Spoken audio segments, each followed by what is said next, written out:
Yeah, I know. I see.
He'd probably still be here, but he's an adult. I mean, that's. Hey, Jim, I'm glad you're going to.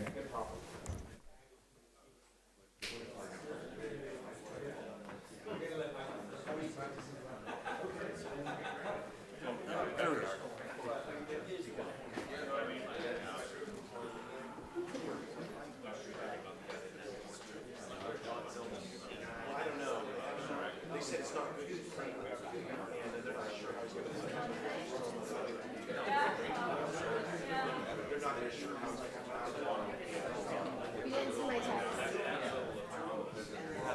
You forgot my water. I was watching curling and I fell asleep. Sorry. It's okay. I'll survive. How's your sandwich? It's good. Come in. You know? Give me the bread. Hard breakfast. Really good? How's the clothes thing? Good luck.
Yes, I did, but hi. Anyway, thank you.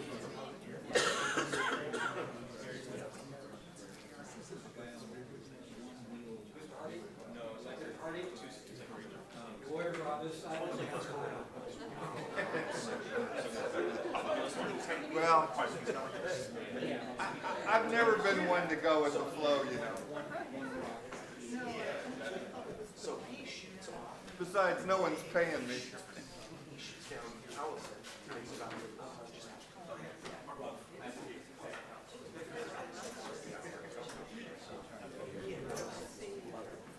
Thank you.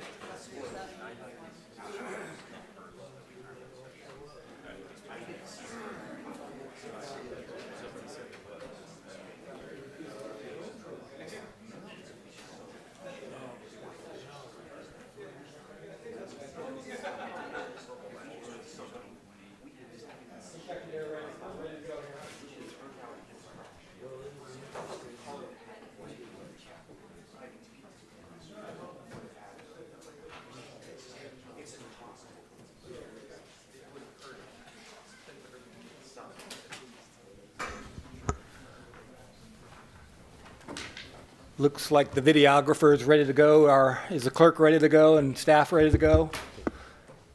Get the show on the road? All right. All right. Apologize for the brief delay. We're just coming out of a closed session, and I'm Paul Doring. Welcome to our City Council meeting of February 10.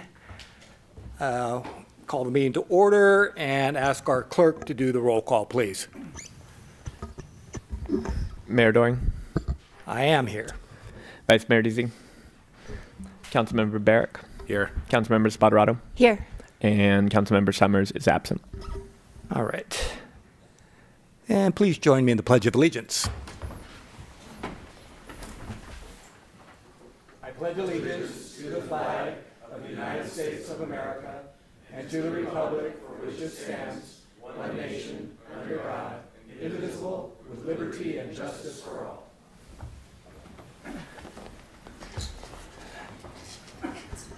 All right.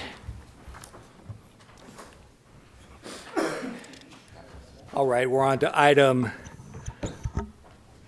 4, adoption of the agenda. I'll turn to our clerk to see if there are any changes to our agenda, and then we'll look for a motion to adopt the agenda. Yes, staff is requesting that we do items 13.1 and 13.2 ahead of the public hearing and after consent. Okay. Is there a motion to adopt the agenda as amended? I'll make a motion to adopt the amended agenda. I'll second that. Motion and a second. All in favor, say aye. Aye. Any opposed?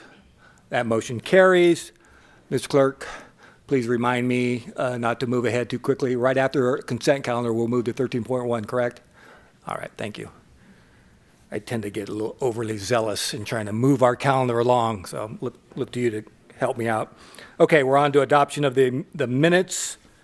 These are from our regular city council meeting of January 27, 2026. Any corrections or amendments or anything to be noted in the minutes? If not, I'll look for a motion to adopt the minutes. So moved. Second. Motion and second to adopt the minutes from January 27, 2026. All in favor, say aye. Aye. Let's do that again. All in favor, say aye. Aye. All right. Rousing. Let's go. All right. Let's get our cup of coffee out. All right. That motion passes, carries unanimously. On to public forum. I'll read the little blurb we have here and invite public comment. Members of the public are entitled to speak on matters of municipal concern, not on the agenda during public forum. Each person's comment shall be limited to 4 minutes. Each person is entitled to speak on any non-agendized item at this point in the calendar. Once at any meeting, brief questions by council members for clarifications may be posed and answered, and council members may make requests that items be placed on future agendas. But in accordance with state law, no substantive discussion or action may take place unless and until the matter properly appears on the agenda. Anybody wishing to take 4 minutes of your time to approach your city council and talk about something that is not on the agenda? Seeing no movement to the podium, remarkable. I don't think that's happened in a while.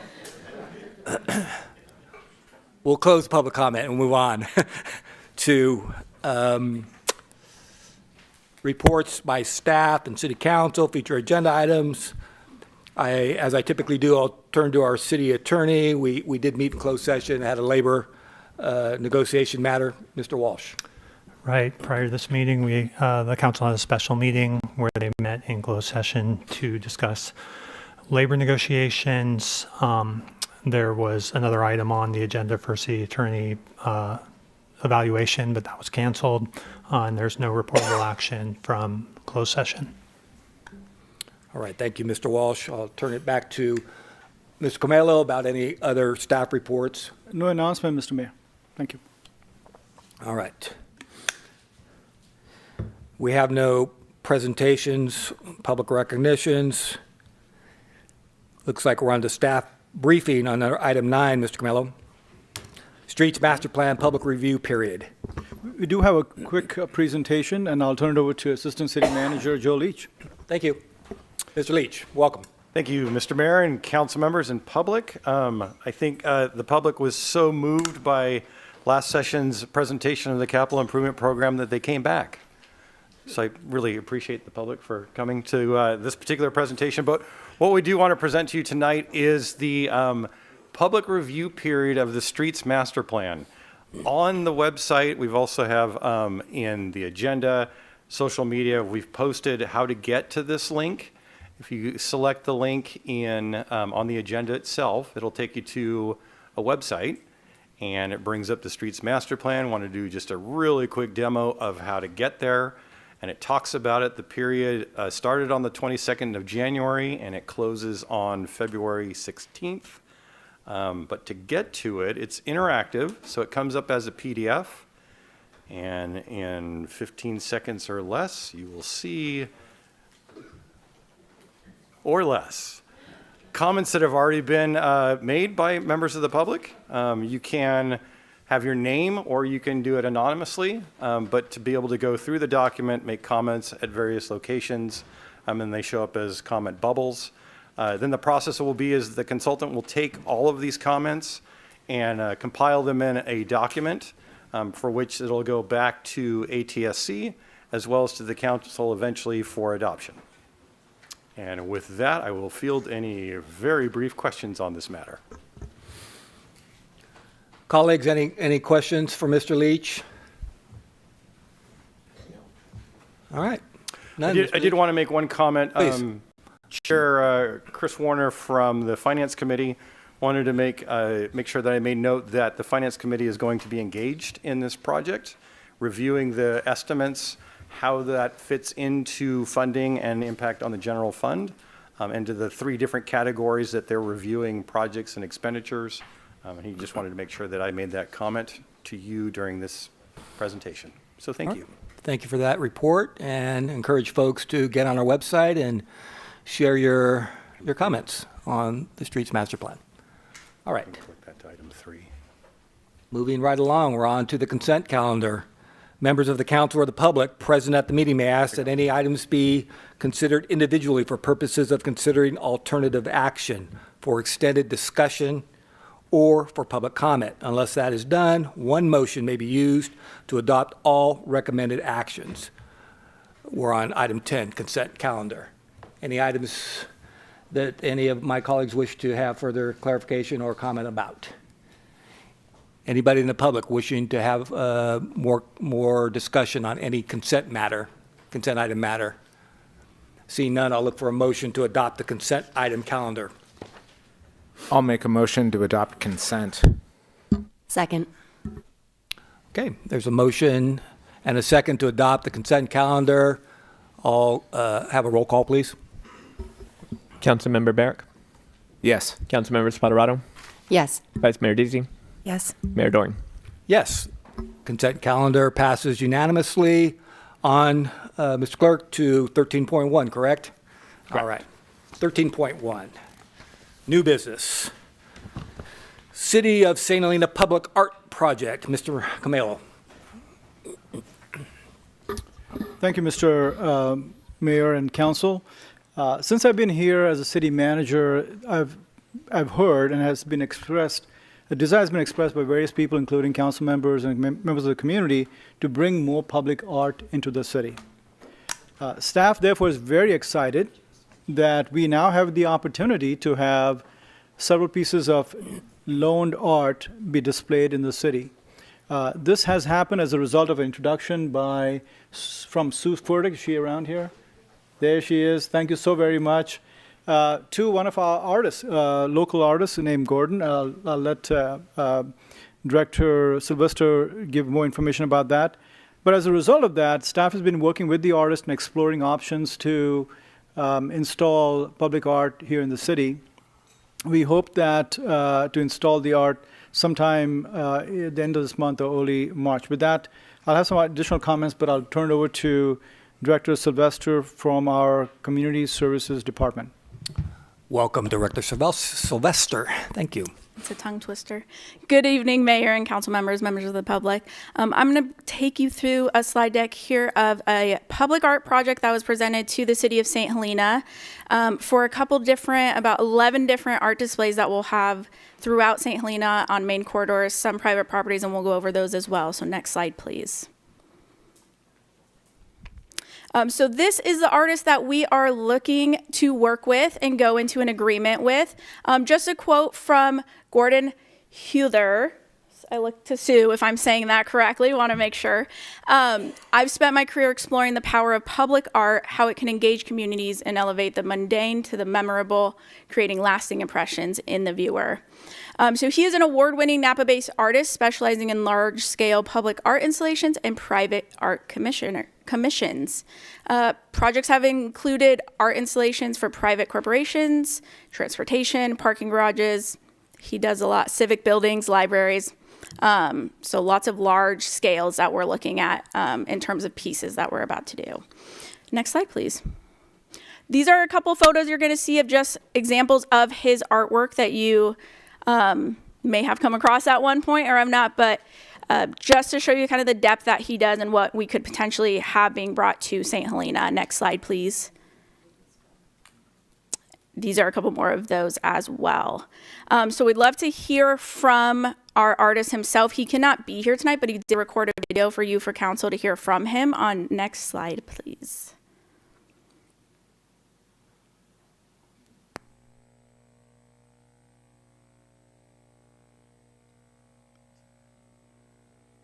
Here my whole life.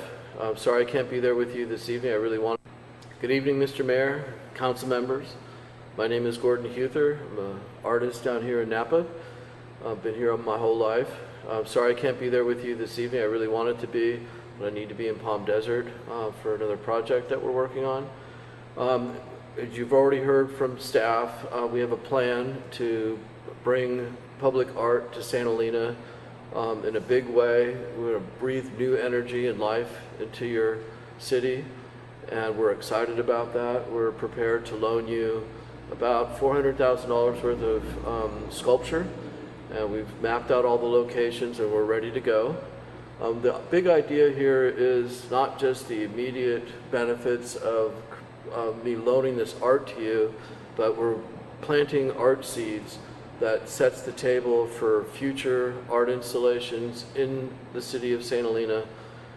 We did the same thing in Yountville years ago. We basically initiated with the city or with the town of Yountville this idea of bringing art into the urban landscape. So we're excited to do that with you.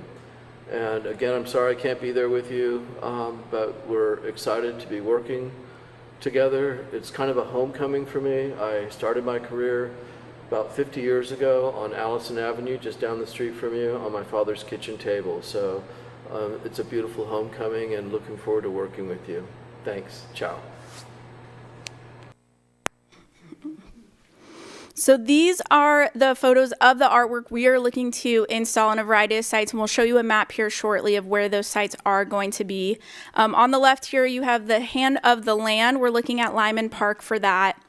On the right, Reflections. That's at the City Hall near the college sign, kind of at that corner that you see driving into City Hall there. And then these barrel rings. There are 6 different of the barrel rings that you see, all different colors, and we've talked to a variety of private property owners that are willing to have them at their site, as well as the school district themselves, and along city corridors on our own property as well. And so next slide, please. We'll show you a brief map of where those locations are. I know this is hard to read a little bit, but we'll go through a couple of them. So down Main Street, just all along the corridor, you can see we have sites such as Library Lane and Adams Street, Signorelli Circle and Chiles Avenue. Going down, we have the cyclery there. So as it's going down Main Street, those are 9 of the sites that we're currently looking at. And then the next slide will show you the City Hall site as well.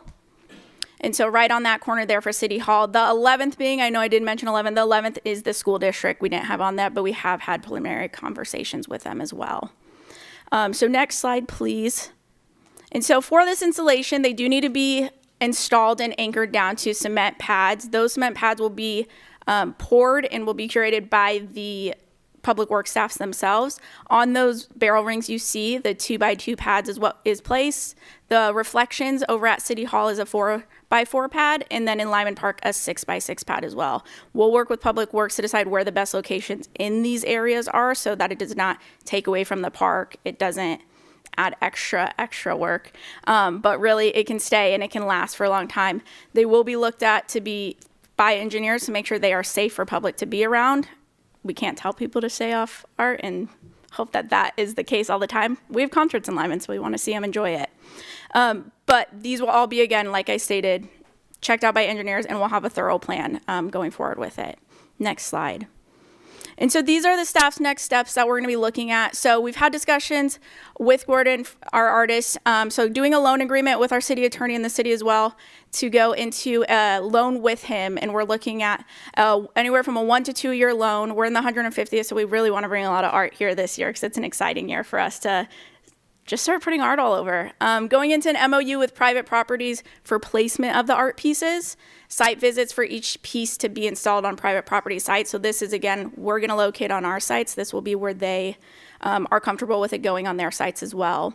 And then staff and artists working together for the timeline of each piece being installed. That way we can share with the public when these pieces are going out, when they're ready to be viewed, and have some sort of ribbon cutting of these art pieces themselves. And then site prep done of the concrete pads. Again, that's in-house. That's by the Public Works Department, so we'll schedule that with them.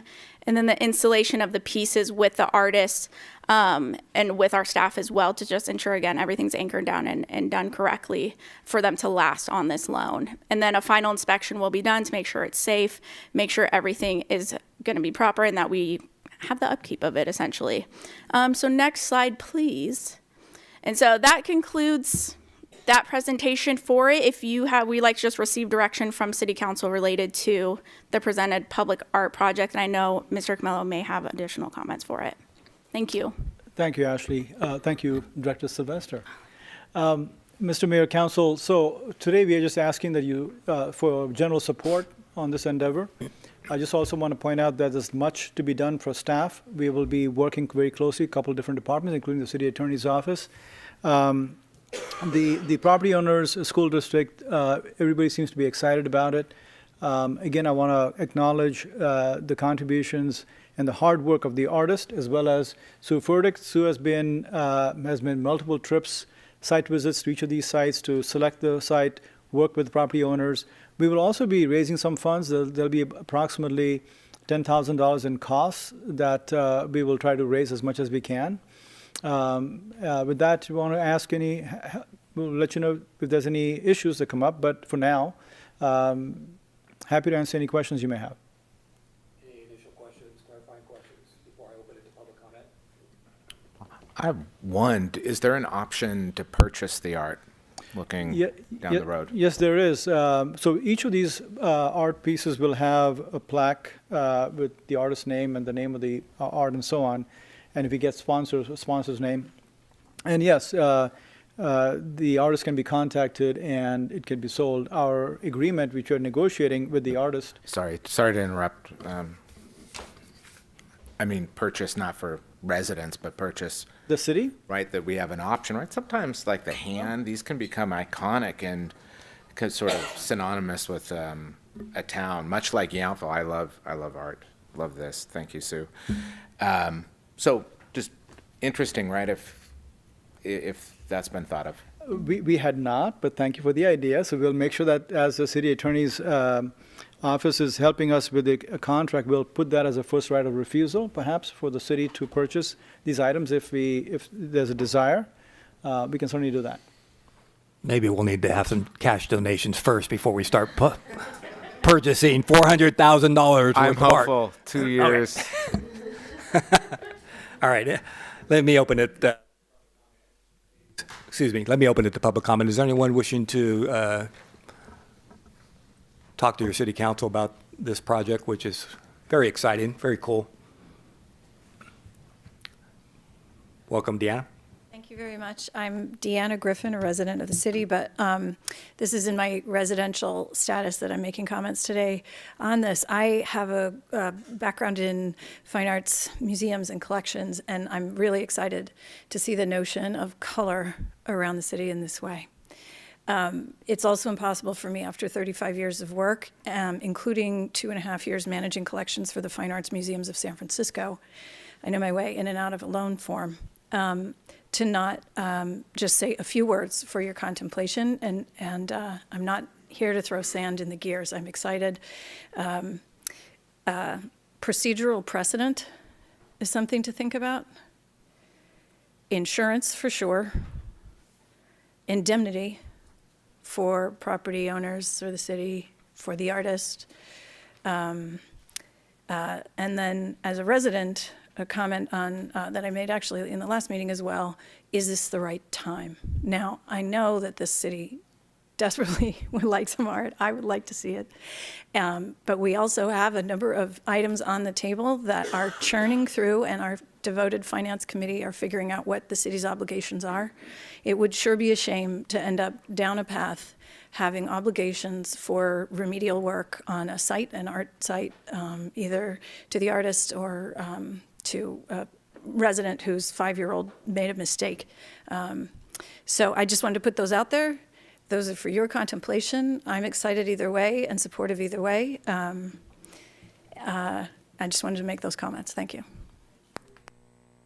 Thank you for your comment. Others? Please. Yes, I see that. My name is Denise Nelson. I'm a resident of St. Helena. I'm also on the Park and Rec Commission. I'm speaking as a resident. Art for all is important in our city. There are obstacles to overcome, obviously, with any, which you were so kind to point out. Thank you. But I urge you to move forward in this plan. Given an opportunity like this, we've seen the success of it in Yountville. He was personally involved. I was there at the time before I came here to a better city. So one of the first things I noticed, though, was our lack of art. They're a town, by the way, and we're a city, so I just want to make sure. That's very true. That's very true. That's why I had to leave. So I know I'm going to be hearing that from the mayor there. Continue. Sorry, you get an extra 30 seconds for that. Okay. I urge you to move forward. We can meet all obstacles. We have volunteers in town. We have donors. Art for all is an important thing, and it goes on forever for our residents and our children. Thank you. Thank you.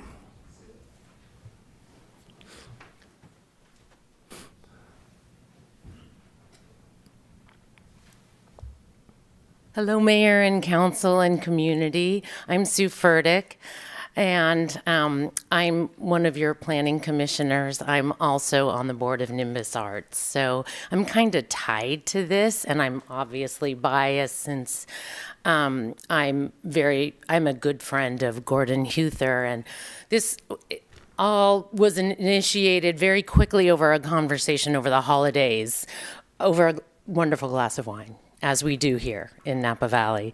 So I'm a little biased to this project, so I'm going to encourage everyone to embrace it. But, and obviously we need to, dot the I's and, cross the T's. And certainly there's precedent for that. The city of Napa has a big, broad, arts program, part of which Gordon helped establish there, as well as Yountville and many cities, throughout the state and throughout the country. So we're fortunate in that we can borrow from best practices, in so many places to ensure safety and liability and indemnity and everything else. And I'm just so excited that we can bring color and creativity, more to St. Helena. And this really is a gift. I mean, we cannot overlook this gift in that he is just waiving so many fees and costs. This is really coming to us. This is a big donor gift. So I hope we recognize it as such. And obviously this is just the start. And many of us, on staff and in the community are talking about how we take this to the next step and put a strategic public arts plan together for you and for the community so that this is an ongoing program where we solicit art from many artists, and this is just seeding the program and getting it off the ground, because that's sometimes the hardest thing to do. And so it gives us a year to a year and a half or two to really get that up and running, to put a strategic plan together for you to look at, for the city to embrace, and to take it from there and to do more. Thank you. Thank you, and thank you for your efforts here. All right, I'll close public comment and bring it back to the council for discussion and direction to our staff. I'm super excited. I mean, this is something that I've thought about since I've been here. I go to Yountville, I see the public art. We've all been in other cities, Paris. This is part of the culture. And I couldn't be happier when I heard about this. I mean, we can't control everything in our lives. We know that right now, the state, a lot of things working against us. This is something we can control. We can do great things here. It starts with small things. I'm super supportive of this. Thank you very much, Sue. Yep, Councilmember Spataro. So I am in total support of this. When I read about it, of course, my first brain went to, how much money are we spending on this? And our city manager, Neil, said to me, you know, Kate, Sue and I have spent the entire weekend working on this. The hours aren't staff hours. It's me and Sue. And I just want to say thank you, Sue, very much. Means a lot. I think this is a great idea, and I'm really looking forward to seeing it. All right, other comments? Vice Mayor.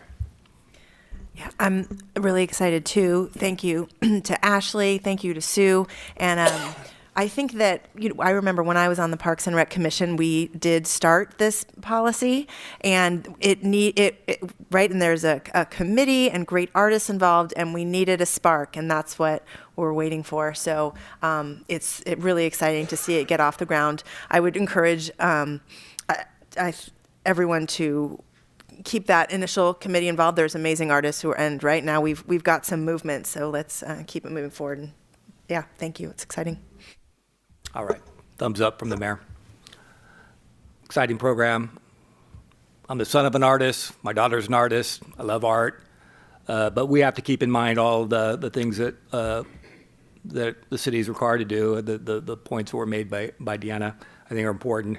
And we have to kind of maybe delve into precedent and really kind of maybe as time goes on, and we'll have time. I mean, we could not say no to this. It's just too important for our community. But I think it creates a vision that we can all look towards and go, oh, wow, this is really special.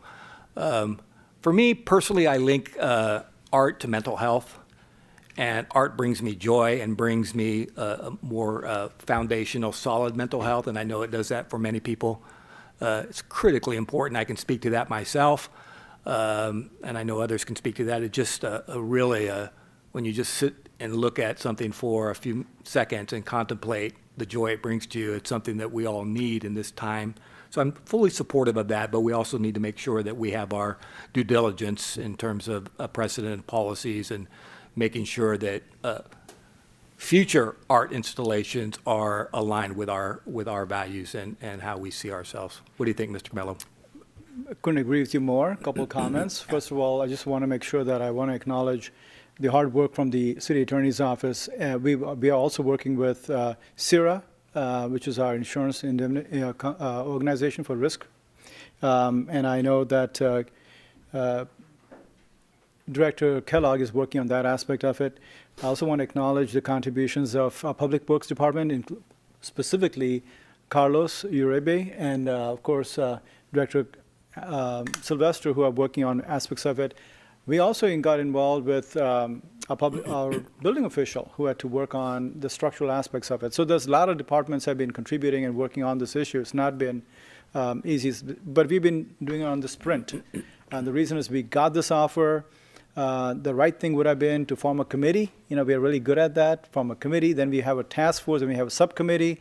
But we want to make sure that this got installed by the end of this month, if not early March, ahead of the Sesquicentennial. And so that's why we've been dispensing with those processes. That said, Mr. Mayor, to your point, we will be bringing back a more formal, as Sue alluded to it, a structure, a policy that defines how we move forward and make decisions both on permanent loans or permanent, rather, purchases or installations. But this particular one, I just want to emphasize, at this stage is a loan. We may have an option to purchase it. With that, thank you very much, Council, Mayor. All right. We appreciate it. We'll go and implement. You have your direction. Thank you, sir. All right. All right, on to item 13.2, consideration and proposed approval of a resolution for the city council appointment of indeed, to fill the library board of trustees vacancy. All right, is there a staff report, any brief comments before we talk about this issue? Mr. Mello? Yes, the library board has a position open. There were 3 applicants, and 2 were able to make it to the interview this evening. But of course, all 3, you had the opportunity to review all 3 applicants, and those applicants were Vanessa Chase, Christina Skinner, and Becky St. Clair. So now it's on you. And the term to be filled starts and expires when? That was a question that came up, and I wasn't exactly sure. I believe it's a year. I will check. I know I wrote it All right. somewhere. That's what we estimated also. All right. Any initial questions? No. We had the pleasure, we had the pleasure of interviewing 2 of our candidates before our meeting tonight. So excellent candidates. Again, very, very pleased when folks step up to serve our community in various capacities, including the library board. I'll take a moment to open it for public comment, and then I'll bring it back to my colleagues and seek more counsel from them before I make my appointment. It's a mayor's appointment with council approval. Anybody wishing to talk about the appointments to the library board? Seeing none, I'll close public comment and bring it back to my colleagues for your input at this point.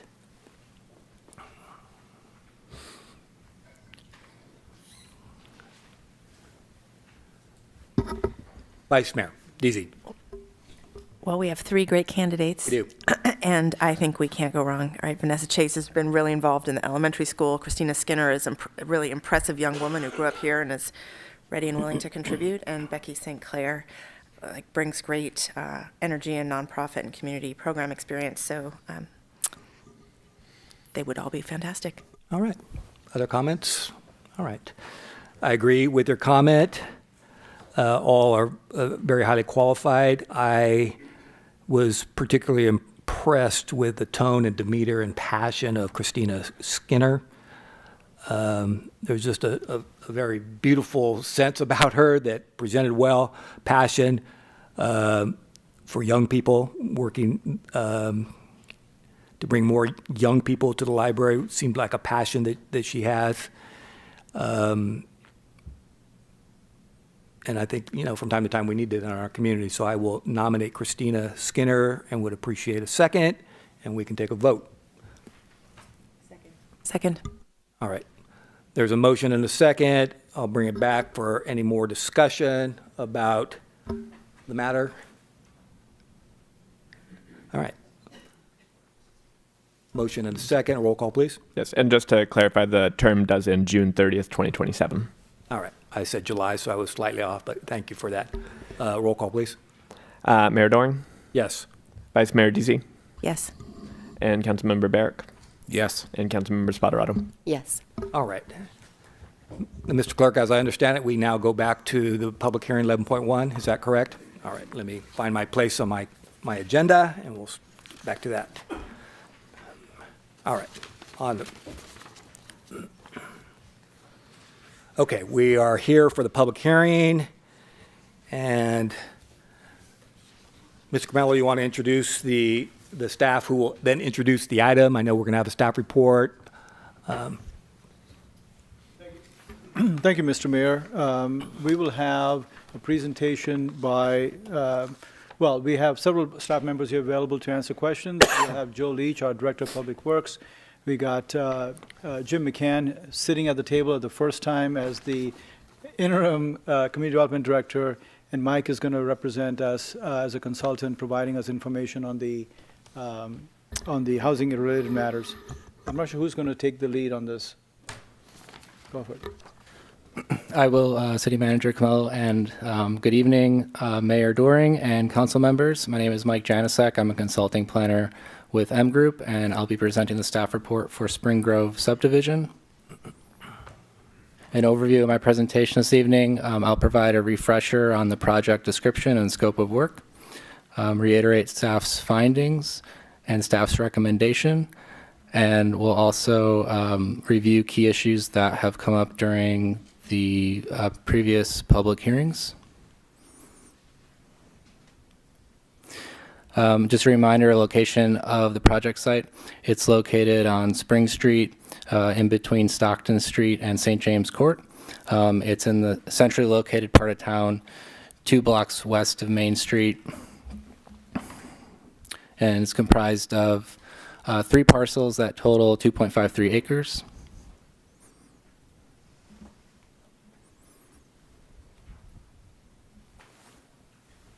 The site is part of the housing element. It is identified as Housing Opportunity Site 9. The assumed capacity in the housing element is 68 units. The general plan land use designations for the site is predominantly high-density residential. There is a small portion of the site that is medium-density residential. And under the allowed density, the minimum number of units that could be built are 39. So the proposed 41 units are just 2 units above the minimum. Also, just to give you a frame of reference, the maximum corresponds with the roughly with the 68 units, because there's an additional parcel, 1505 Spring Street. The yield is actually closer to 70. And then if you factor in the density bonus that that Spring Grove is eligible for is 14%. The build out could actually be 79. The zoning corresponds with the land use designations. So you've got high density residential or HR zoning district, and then the medium density residential or MR zoning district. As it relates to the proposed tentative map, the Spring Grove exceeds the minimum lot size of 7,000 square feet. It also exceeds the minimum lot width of 45 feet. And so before you this evening is a request for vesting tentative map. The draft resolution is included in your packet as attachment 2. The request is for 2 lots, 1 lot to be owned by the HOA, and then another lettered parcel which would contain the riparian corridor not for development. And then the purpose of the tentative map is for condominium purposes. Those would be airspace lots, so you don't see those lot lines demarcated. Under Municipal Code Chapter 1616, any subdivision that proposes 5 or more lots requires a tentative map with City Council as a review authority upon recommendation of the Planning Commission. Planning Commission did forward their recommendation for City Council approval at the December 2nd hearing. That resolution is in attachment 3. And then also condition of approval number 49 ties the water neutrality in lieu fee request to the tentative map. And so the tentative map approval is contingent upon the in lieu fee request. Being granted? When you say contingent upon? Contingent upon approval of Approval. the authorization of the in lieu fee. Thank you. Yep. There were also 2 previous approvals for this project. A demolition permit was approved by Planning Commission At the December 2nd hearing, that resolution's in attachment 4. That would allow for demo of the 3 single-family homes on the 3 parcels. And then also a minor design review, which was approved by the Community Development Director on November 1st, 2025.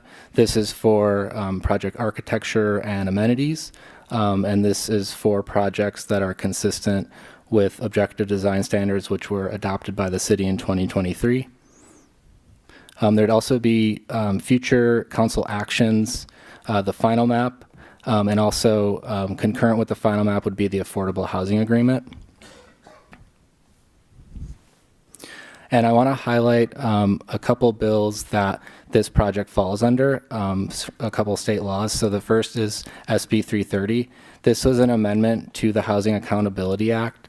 It provides developers with certain advantages, such as vesting of zoning and objective design standards with submittal of a preliminary application. It also limits the number of public hearings to 5. For those of you who are counting, this is hearing number 4. It prohibits a local government from, so it limits a city's discretion to be specific, it prohibits a local government from disapproving or reducing the density of a qualifying housing development based on subjective standards. And then it also, for a city to deny a qualifying housing development project, it requires a health and safety finding for denial or to condition the project for reduced density. And for a little bit more to unpack that standard of review, I will turn it over to City Attorney Walsh. Thanks, Mike. Thank you.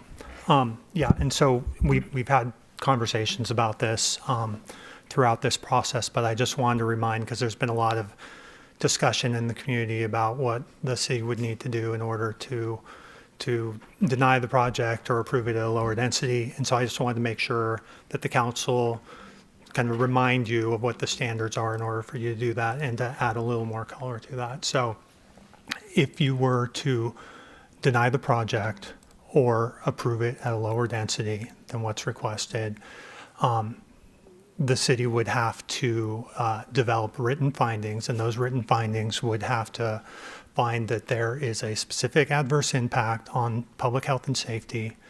That impact is based on objective public health or safety standards, and that the impact is significant, quantifiable, direct, and unavoidable. So you cannot mitigate for that potential impact, and that there is no feasible method to mitigate or avoid the impact other than denial. Can you switch it to the next slide, Mike?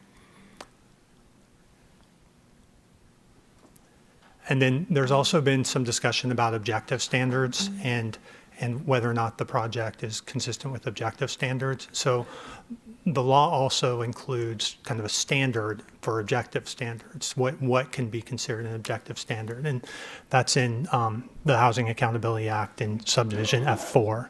And that requires that in order to be, it's considered consistent with objective standards if there is substantial evidence that would allow a reasonable person to conclude that the project is compliant with applicable standards. So if there's some dispute as to whether or not it is consistent with objective standards, then the standard that the courts look at is whether or not a reasonable person could find that there's substantial evidence showing that it meets the objective standards. Okay, so if there's a situations where, say, you come to the conclusion, well, reasonable minds can disagree on this, right? If you get to that point, then the assumption is that it's consistent for purposes of this law. I realize that can be counterintuitive, but that is the standard that's in the law, and there's case law discussing that. There's a couple other provisions in the Housing Accountability Act that the courts have cited as kind of what they take into consideration when they're reviewing situations like this. One is that the legislature has directed that the law be interpreted to afford the fullest possible weight to the approval of housing.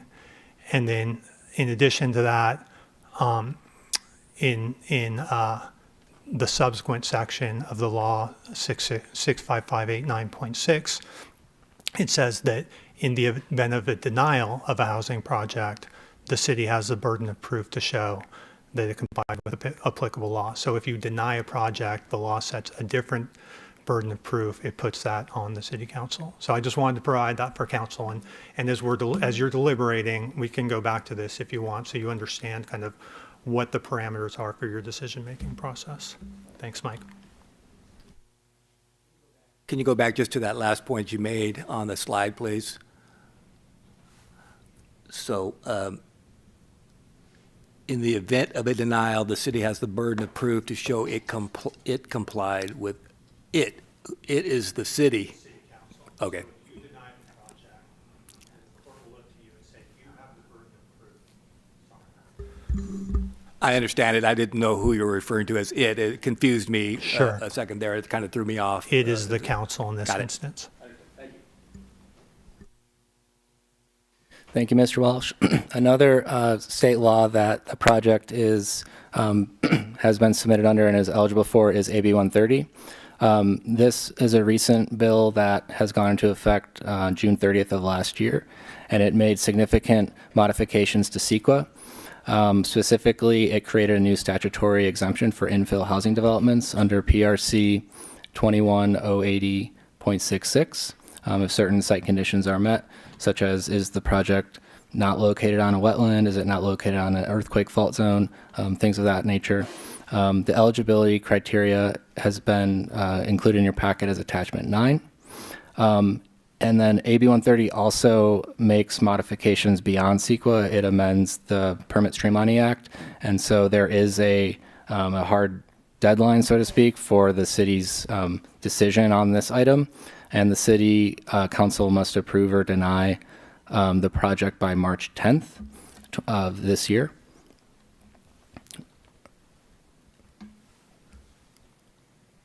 And so here is back to the tentative map. Before you this evening, it is relatively straightforward, just given that they are for condominium purposes. So you're really only seeing 2 lots. You've got the primary lot, which would be owned by the HOA, and then at the southern portion of the site in the red hatching is parcel A, which would contain the riparian corridor not for development. And then in the dashed lines is the private street network, and coterminous with that is an emergency vehicle access easement that is 28 feet wide. There is one section that it does narrow to 26 feet, but that still complies with the minimum width standard by the fire department. And then within the private streets would also be private utilities. Also, I'd like to highlight that the frontage, there is a continuous frontage of 66 feet, both including the 28-foot wide driveway and the landscaping adjacent to it, and that does exceed the 45-foot minimum width standard for the lot dimensions.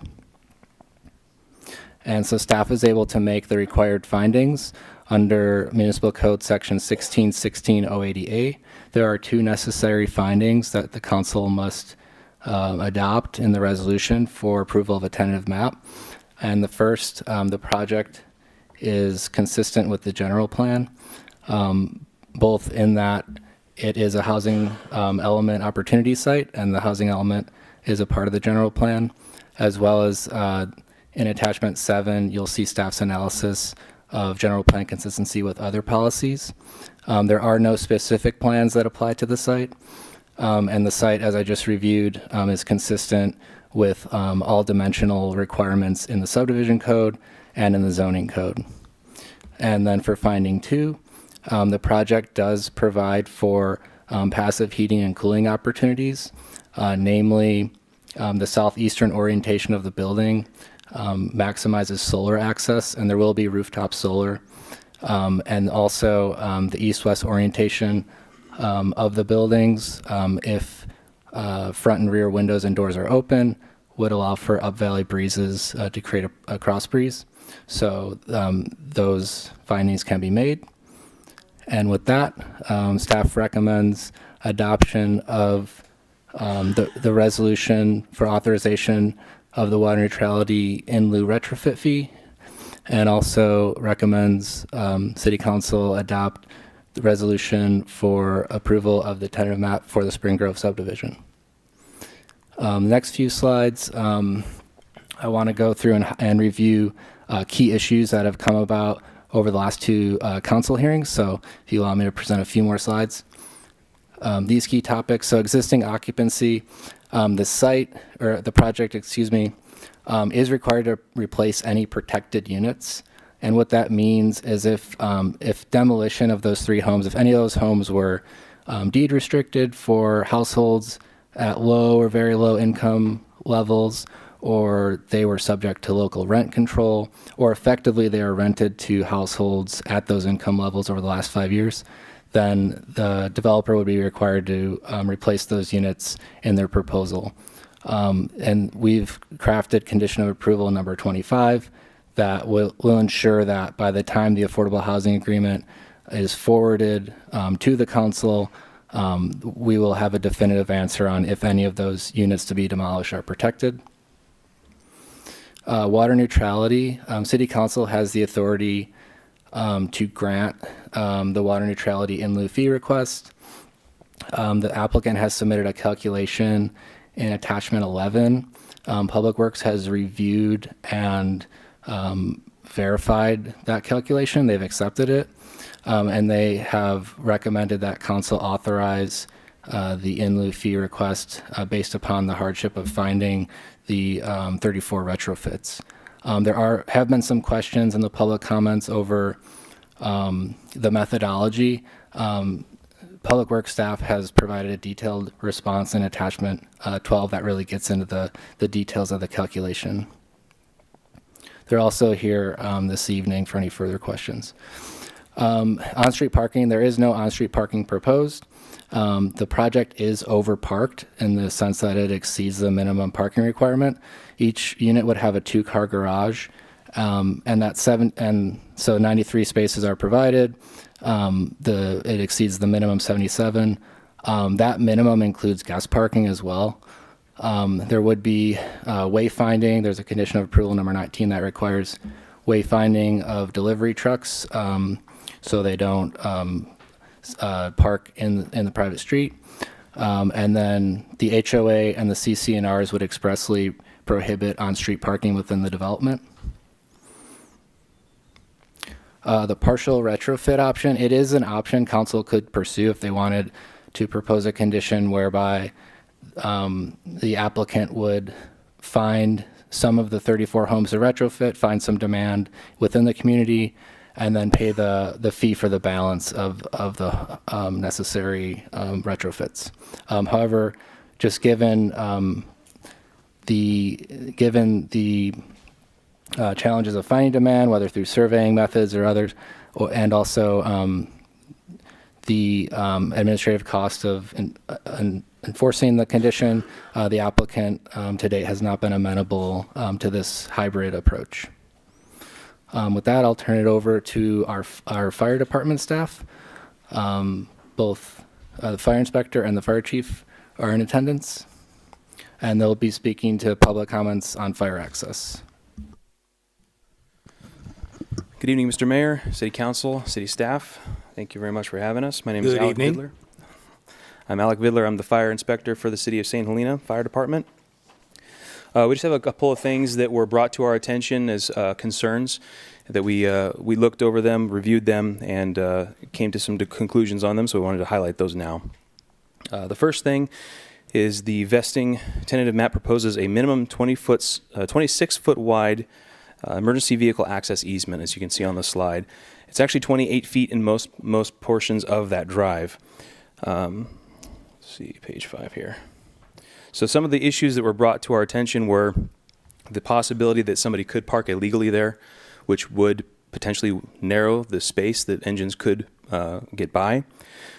Because the roads are so wide, at the 26-foot mark, even if a vehicle that's 8 feet wide, that's a wider vehicle, were parked illegally, it still would leave between 18 and 22 feet of space for our engines to get by. Our engine, the widest engine we have is 8 foot 6 feet or 6 inches wide, so 8 foot 6. So there's still ample room for an engine to get by. Also, when push comes to shove, an engine usually wins against a car.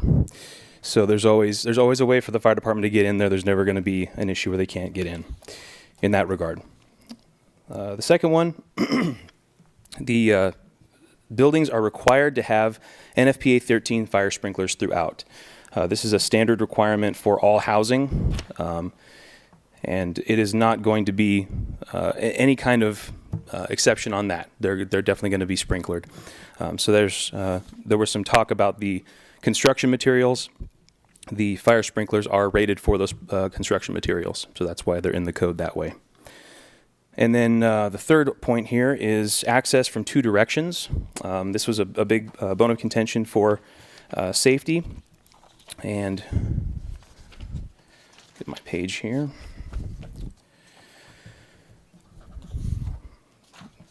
So the California Fire Code Appendix D 107.1 includes an exception that allows more, up to 100 one or two family dwelling units, and then also 106.1 of Appendix D allows up to 200 if the structures are sprinklered, as these ones will be.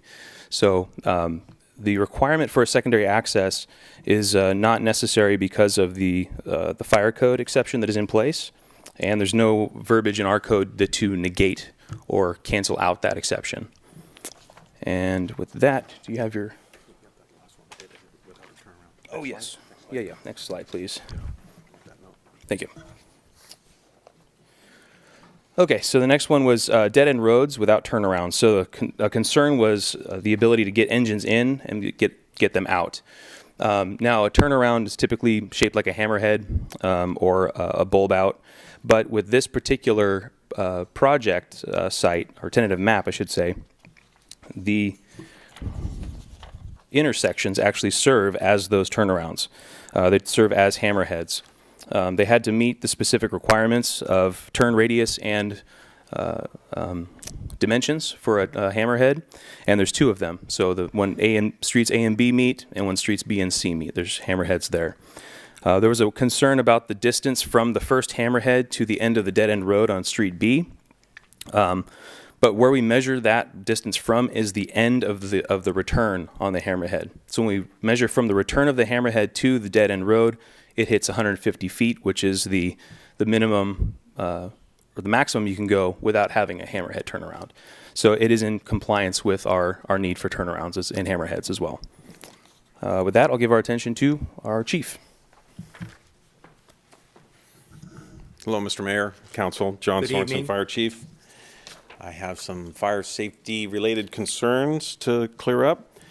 Fire hose reach. The fire apparatus access roads must extend to within 150 feet of the portions. That means as far as the engine can go, the hose 150 feet has to reach the farthest point. So if you had two engines, they would have to meet at the end. And this one, this project does meet it.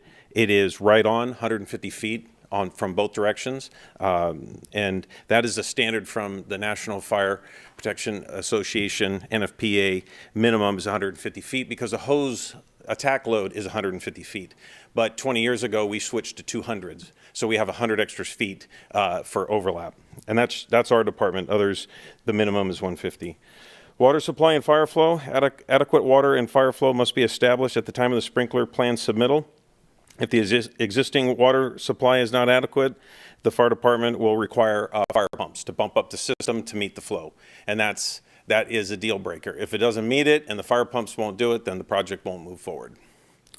Staging constraints. The majority of roads A, B, and C exceed the minimum requirements of 26 feet wide. There'll be no on-street approved parking. We have had concerns. What about the Amazon truck? Well, yes, those things do happen. Just like Main Street, we have fires on Main Street. Main Street is 35 feet wide between the parked cars. Spring Street in front of this project is 23 feet wide. It's narrower than this project's widest portions at 28 feet. Full access entire of the road, precise placement of I'm off. This project will be approved without adequate water flow rates between the permit to be issued. There will be an approved sprinkler plan. Staging constraints, the majority of A, B, and C exceed the minimum requirements. Oh, sorry, I got way off there, didn't I? There will be no on-street parking. I covered that. Precise placement of 5 proposed fire hydrants and bollards. So the bollards is what protects the fire hydrants. Those will be, they're proposed on the map. There's 5 of them. If you can imagine, this is 2.5 acres, and if you can imagine the size, it's 5 times larger as Cronulla. It has 6 hydrants for the whole property. This one has 5 hydrants in such a small area, which helps with not laying hose down the streets. There'll be specific spots where the engines are staged. You can hook up to the hydrant and then lay the hose and leave all the streets empty. So it's a good plan. During the permit phase process to address the access constraints. Aerial apparatus, our current ladder is an 85-foot platform. It reaches 85 feet in height, 75 feet in length. And it is coming to its end, and the possible new ladder truck will be possibly 107.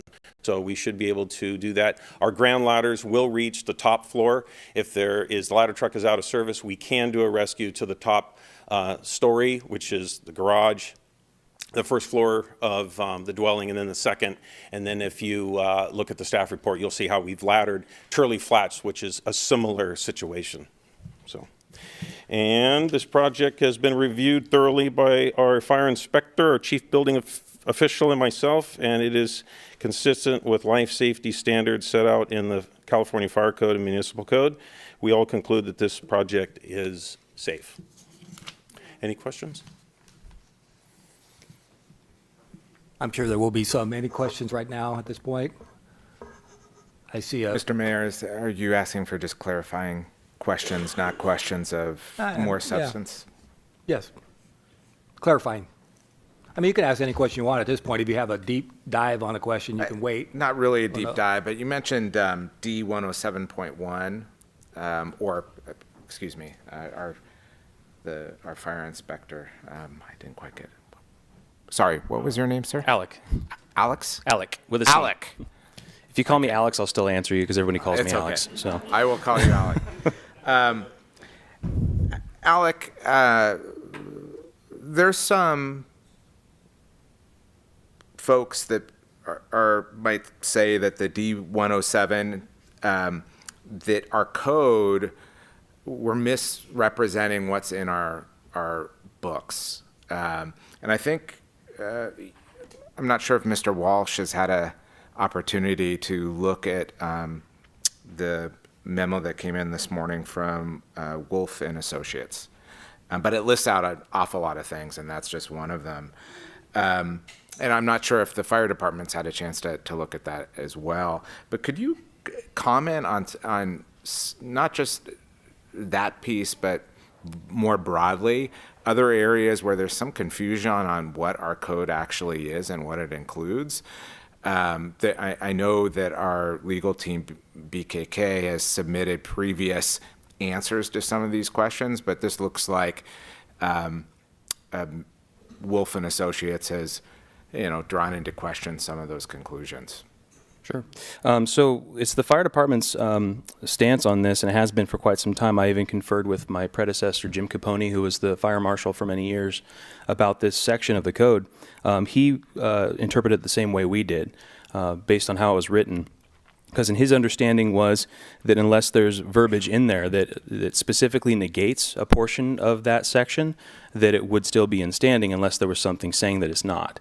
There's other instances of this in other cities nearby that have done that, where they specifically say exceptions 1 and 2 are deleted.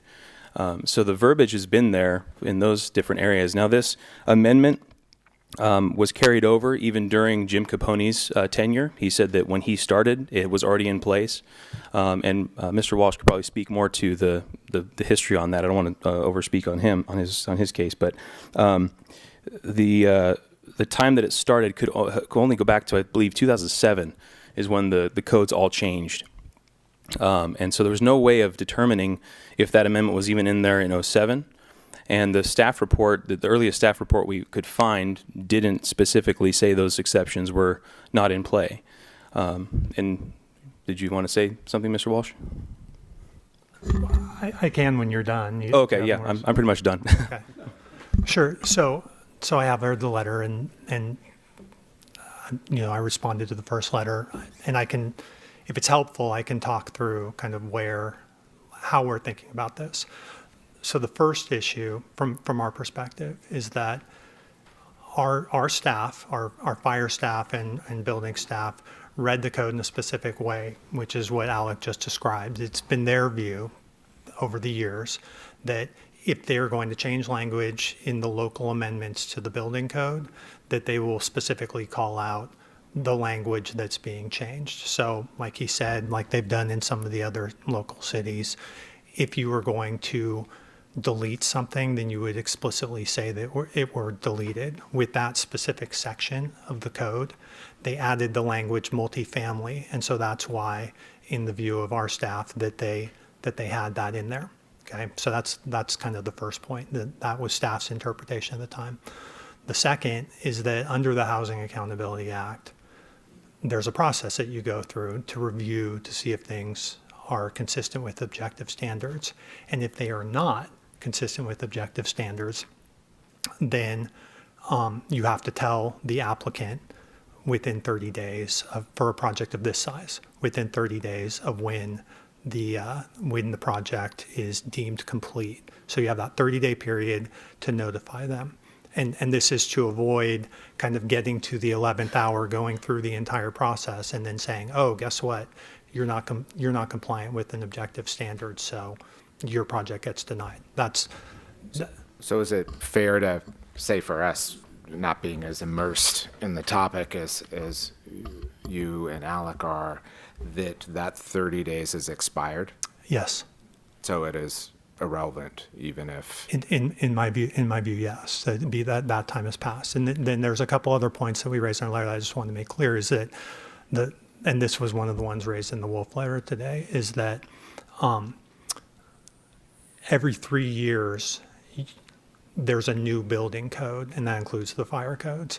And then you have an opportunity to make local amendments to the code. And you have a window of time. Basically, the code comes out by June, like June or July of the year, and then there's a 180-day period in which you can adopt those local amendments if you want them to be concurrent with the adoption of the new code. And so then the new codes go into effect on January 1 of the triennial year. And so that January 1 was January 1, 2026. So the code that's in place right now is the 2025 code, and it doesn't currently include our local amendments. We took those forward for first reading the same time that we took the first hearing forward, but we haven't continued to take that forward. And I think Mr. Wolf says in his letter that, the new ordinances aren't in, the new ordinances carry over to the 2025 code. And that's just not what the law says. I mean, if the council wants me to read the section and walk you through it, I can, but I can tell you that's not what the law says. And I can also, if you just think about it, why would we readopt those local amendments every 3 years if that wasn't the case? If you didn't need to do that, why have we kept doing this every 3 years for the past several decades, right? So just think about it that way. So that's kind of where I was coming from with that. So if that's helpful, let me know. I'm happy to answer any questions. Yes. Yeah, I'd love to ask a question along those lines. Sure. We talk a lot about how the code, whenever the project is submitted or finalized, that's the code that we use. Mm-hmm. And so what you're describing now seems a little bit different because we're talking about a code expiring. So why is it different in this case? And why are we talking about the code today versus when the project? So what vests under the law are whatever local planning and zoning requirements that you have. But when there's changes in state law, then those will preempt. So So those are the applicable laws that will apply when this project goes forward. So I don't think that you just lock those in at the time. Now, is someone going to make an argument that they disagree with me? Potentially, right? But that's my view of it, is that when you have a change in state law, that's what would apply here. But you use the word thing, so there's a little bit of nuance there, or it's clear. There is with all of these things, right? How many letters have we gotten on this, right? Sure.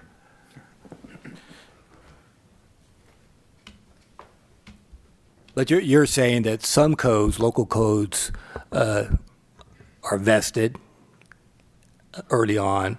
The state code, the fire code, for example, there's no vested right at the time of the application, right? It continues to evolve. And so short of the building permit, theoretically, the fire code could change again, or we can make even further amendments that would apply, correct? Can you make local amendments? So you can make we can still make local amendments to the code within kind of the confines of the law, making the findings that we have to make.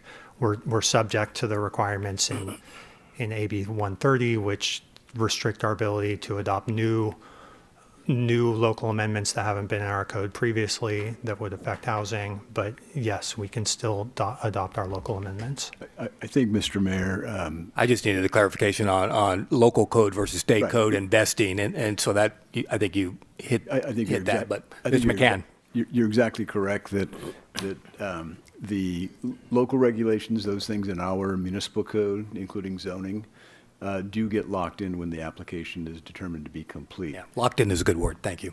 We don't have the ability, you don't have the ability to ignore or overrule state. They're above us. And so that is not vested at that time. In fact, they can change up to the point of a building permit. So it's not just this fire code. It could be a health standard or any other standard that comes from the states. We have control over our local regulations, not over the state. Thank you. Ms. Patarotto. So I guess my question is, when did it change from, if it was over 30 units, there needs to be 2 access points as opposed to 100? When was that? When did that change? I understand the state versus local, but I also do understand that there are times when local jurisdictions can make their own potential rules, but usually it's got to be more strict than the state. So that's why. And this would be more strict than the state, right? Because they're saying 100 versus 30. We used to have 30 or more needed 2 access points. So why is it 100 or more rather than 30 or more? I guess my question. So the exception in the fire code says as long as they are fully sprinklered, then you can have more units. So that's the give and take on that. So if they're non-sprinklered buildings, you are limited to that 30 in that project. If you put sprinklers in, you can have up to 100 of 1 and 2 family dwellings. If it's multifamily, which is an R2, which is what this project is proposed to be, they can have as a basis 100 units, not sprinklered. But if it's sprinklered, they can have up to 200. So the citing of the 107.1, it applies mostly to 1 or 2 family dwellings. The amendment added the word multifamily to that. But because the exceptions are not listed as or being removed or deleted or anything like that, it's been the fire department's policy and understanding that those exceptions have still applied. One thing I forgot to mention is actually there's an example of that in our own municipal code in chapter 15, 36.060B. The subsection on fire sprinklers, it says, is amended by repealing the entire subsection. And furthermore, it says, and replacing it with the following. So it's removing part of the code, putting in our own language. So that clearly shows this doesn't apply anymore, only this does. But there's no language like that in that amendment for 107. Mm-hmm. All right, you can continue. We had a brief clarifying question from Mr. Barrick, Are you finished with your presentation? I am, unless you have more questions. Back to staff then. Thank you. That's the conclusion with fire, Mr. Mayor. Any other staff members making any presentations at this point? Okay. All right. So I am, at this point, going to reopen the public hearing. There was some concern that the opposition group, which kind of evolved over time, was not allowed to give its presentation.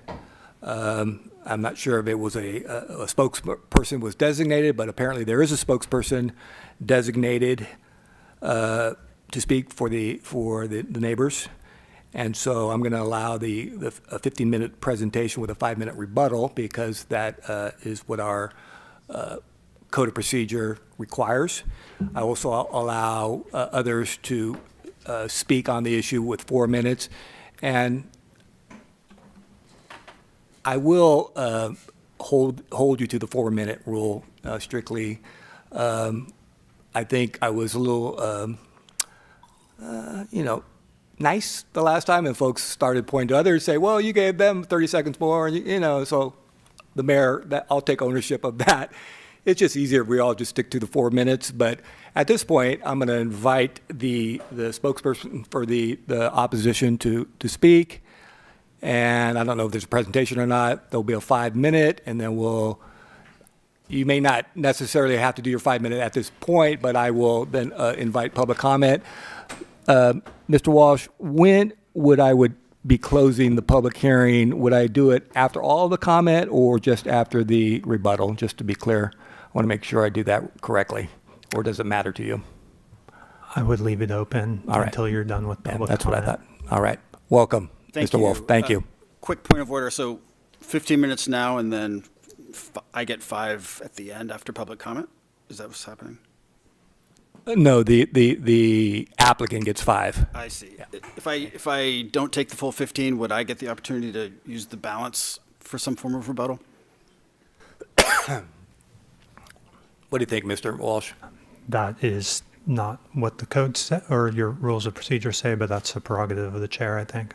All right. I think you should do your 15, and then if somebody else wants to make a pitch, we'll let them do their 4 minutes. Okay, thank you. Thank you. Good evening, Mr. Mayor, members of the council. My name is Mark Wolf. I'm a land use attorney, and I'm here representing St. Helena Neighborhood Association.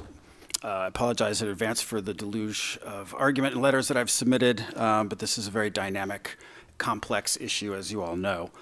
First, I want to say that I'm here addressing the two-fire access road issue. I believe others will be addressing some of the other issues. What I want to walk through is basically the record. As you probably can guess, if this were to end up in a court, and I'm not saying that it will, a judge is going to look at the record, what is actually there on paper and what's been said in via transcripts and things like that. So let's go back to what the record says. In 2016, 2019, 2022, your predecessors, or maybe some of you as well, adopted the then most current version of the California Fire Code, as you're required to do, with local amendments. In doing so, you made specific legislative findings that are prescribed and authorized under Health and Safety Code. I'll just give you the section, 17958.7, which basically is the justification for the local amendments that you adopted. You said, on 3 separate occasions, you've got a narrow valley floor surrounded by steep terrain. The Napa River creates a geographic division. You have flooding every 5 to 10 years that blocks access, and that these are natural barriers that are severe impediments to public safety services. As I'll get to in a second, you deleted the sprinkler exception. You did not have that come in the language, and in every single resolution that you passed, that sprinkler exception was not there. We would submit this is not an accident or an oversight, and that your predecessors deliberately concluded that when the Napa River floods, or when wildfire blocks roads, sprinklers inside buildings don't help firefighters get there or residents to evacuate. You can't sprinkler your way out of a blocked access road. So with that justification that, again, has been adopted not once, not twice, but 3 times, we look at the actual language of the ordinance. That is the other thing that a judge would look at. What does the ordinance actually say? This is in section 1536-100D of your municipal code. Section D 107.1 of the state code is amended to read as follows. Developments of 1, 2 family, multifamily dwellings where the number of dwelling units exceeds 30 shall be provided 2 separate and approved fire roads, full stop. As we pointed out in the letter that I sent 2 days ago, amended to read as follows. How is a judge going to interpret that? It means they're going to look at everything after that phrase, amended to read as follows, and that's what they're going to consider to be the amendment. And in this case, there is no sprinkler exception. It didn't appear in 2016, 2019, 22. It simply has been gone, deleted. And there is a record of the justification for that choice that I just went through. So we saw an argument that, well, the local modifications to the state code expired January 1st, 2026. That automatically they evaporated into thin air simply by virtue of the taking effect of the most recent 2025 fire code. Well, section 17958A of the Health and Safety Code says that local amendments shall become effective 180 days after the state code is published. It doesn't say anything about expiration of local code amendments. And frankly, we didn't see in these arguments any citation to any authority for the proposition that these local code amendments automatically sunset and vanish simply because on January 1st of whatever year, the next version of the state code has taken into effect. And we would, as I pointed out in our letter, if that were true, that means that every city and county in the state of California that had adopted local amendments tailored to their perceived special circumstances, all of that would vanish statewide. And that would be complete chaos. And that is certainly not what the legislature intended here. Further, we would point out that AB 130, enacted last year, added a section to the Health and Safety Code 17958B1, which specifically says that jurisdictions can carry forward any local amendments that were in effect as of September 30th, 2025. Well, if local amendments all expired automatically on January 1st, 26, then there was nothing in effect on September 30th, 25, so there would be nothing to carry forward. So that would be a completely meaningless section of this bill that the legislature passed. The legislature, we would submit, at least most of the time, doesn't write meaningless provisions. And finally, just under basic concepts of municipal law that I'm sure most of you are familiar with, ordinances remain in force until they're repealed, or if they contain a specific explicit sunset date. And that is not the case with the ordinance containing the local amendments to the fire code that you've adopted.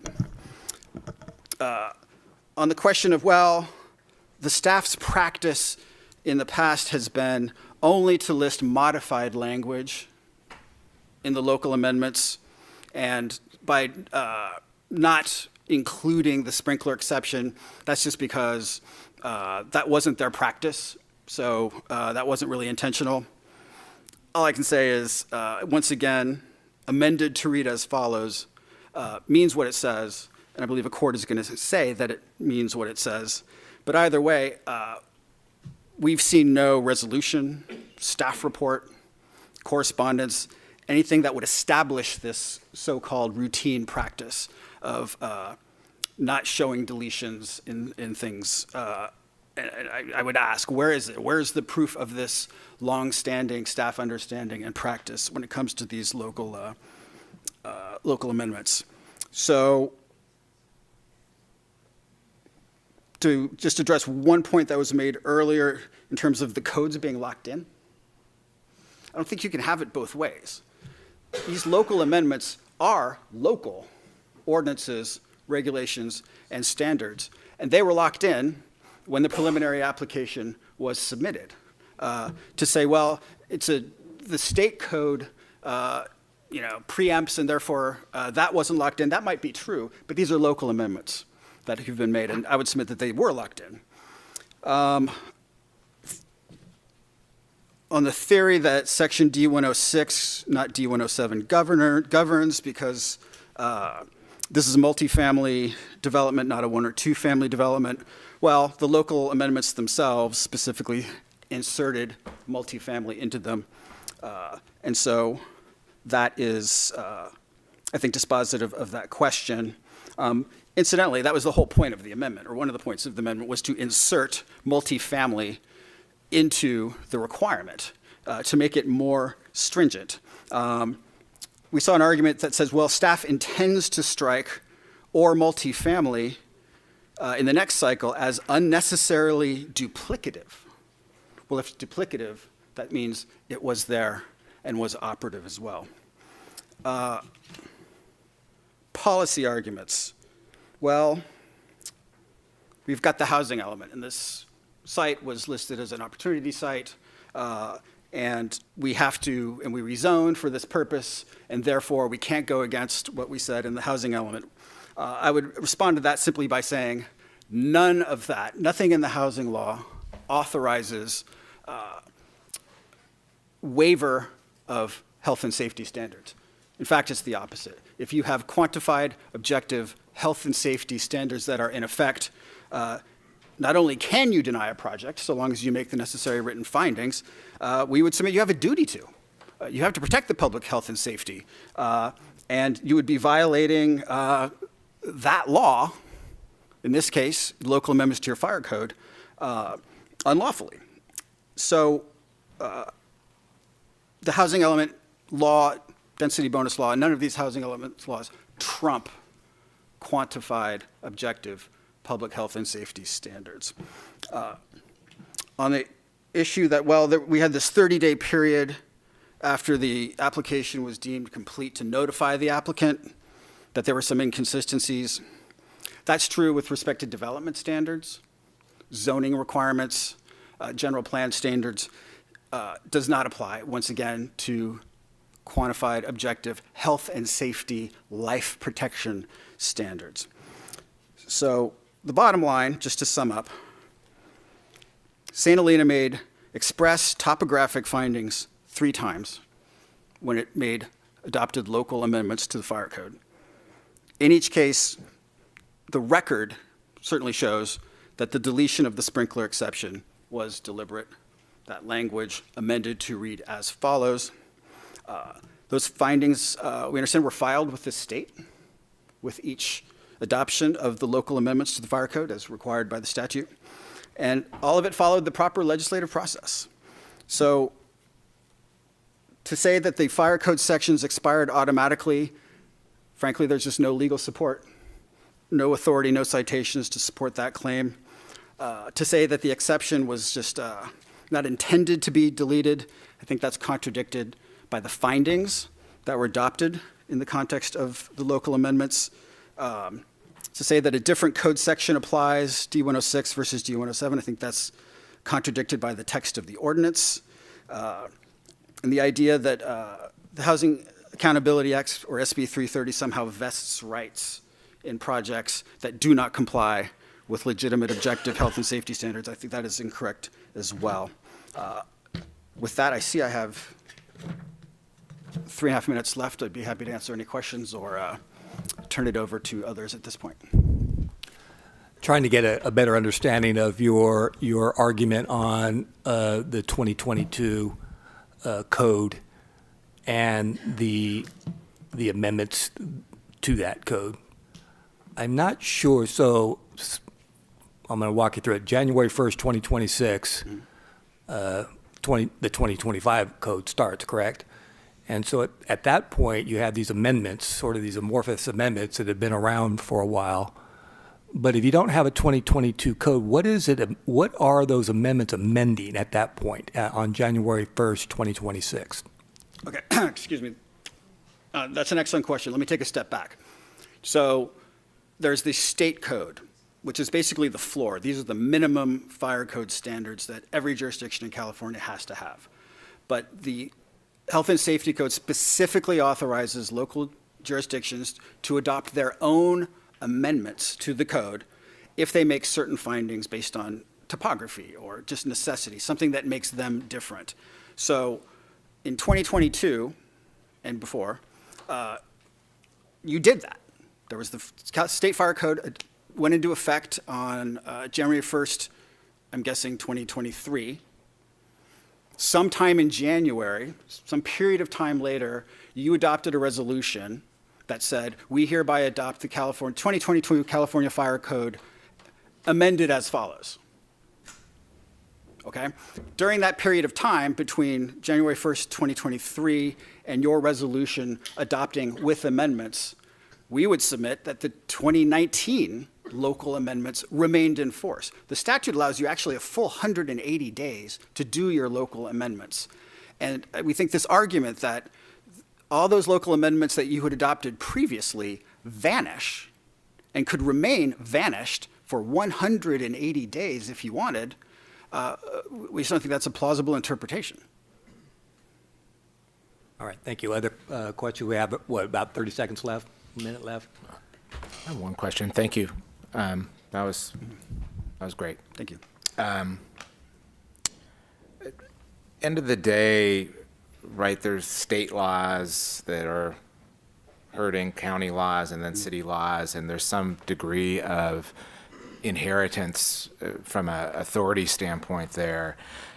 Where I'm trying to understand is what at this point, right, where the Housing Act and SB 330, you have these triggers of, hey, you've got 30 days to do this, and if you don't say anything, sorry.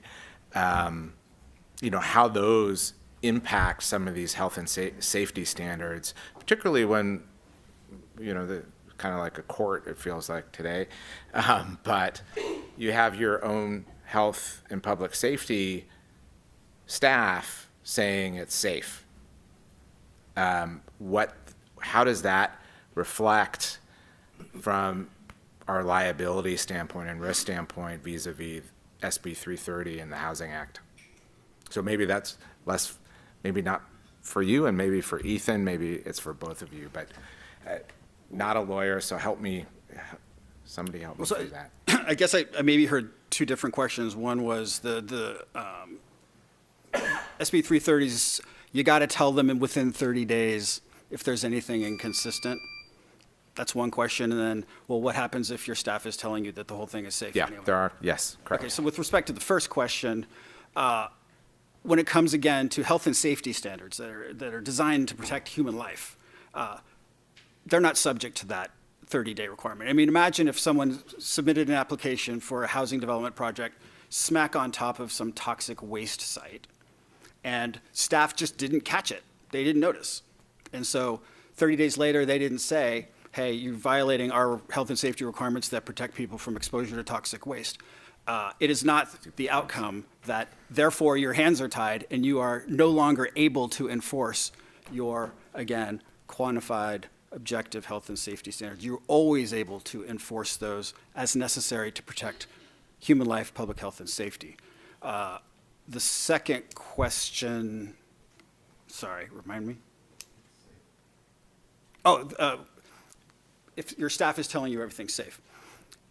That may very well be, and the staff, their interpretation and their views are obviously afforded deference and respect, certainly the fire officials. But once again, it's what the law says. And if it's not there and the language is plain, that's what a court is going to look at. And if the language is plain and ambiguous, that's what they're going to enforce. And if your staff is telling you all of this is safe, we don't need the second road, there's a future legislative process that you can invoke and deal with, but that's not what we have right now. All right, your time has expired. Thank you. Okay. Thank you. Thank you. We may be able to get into that through other mechanisms, through other, our lawyers and others. Another 5-minute rebuttal, and then we'll open up to public comment for a 4-minute public comment. Thank you.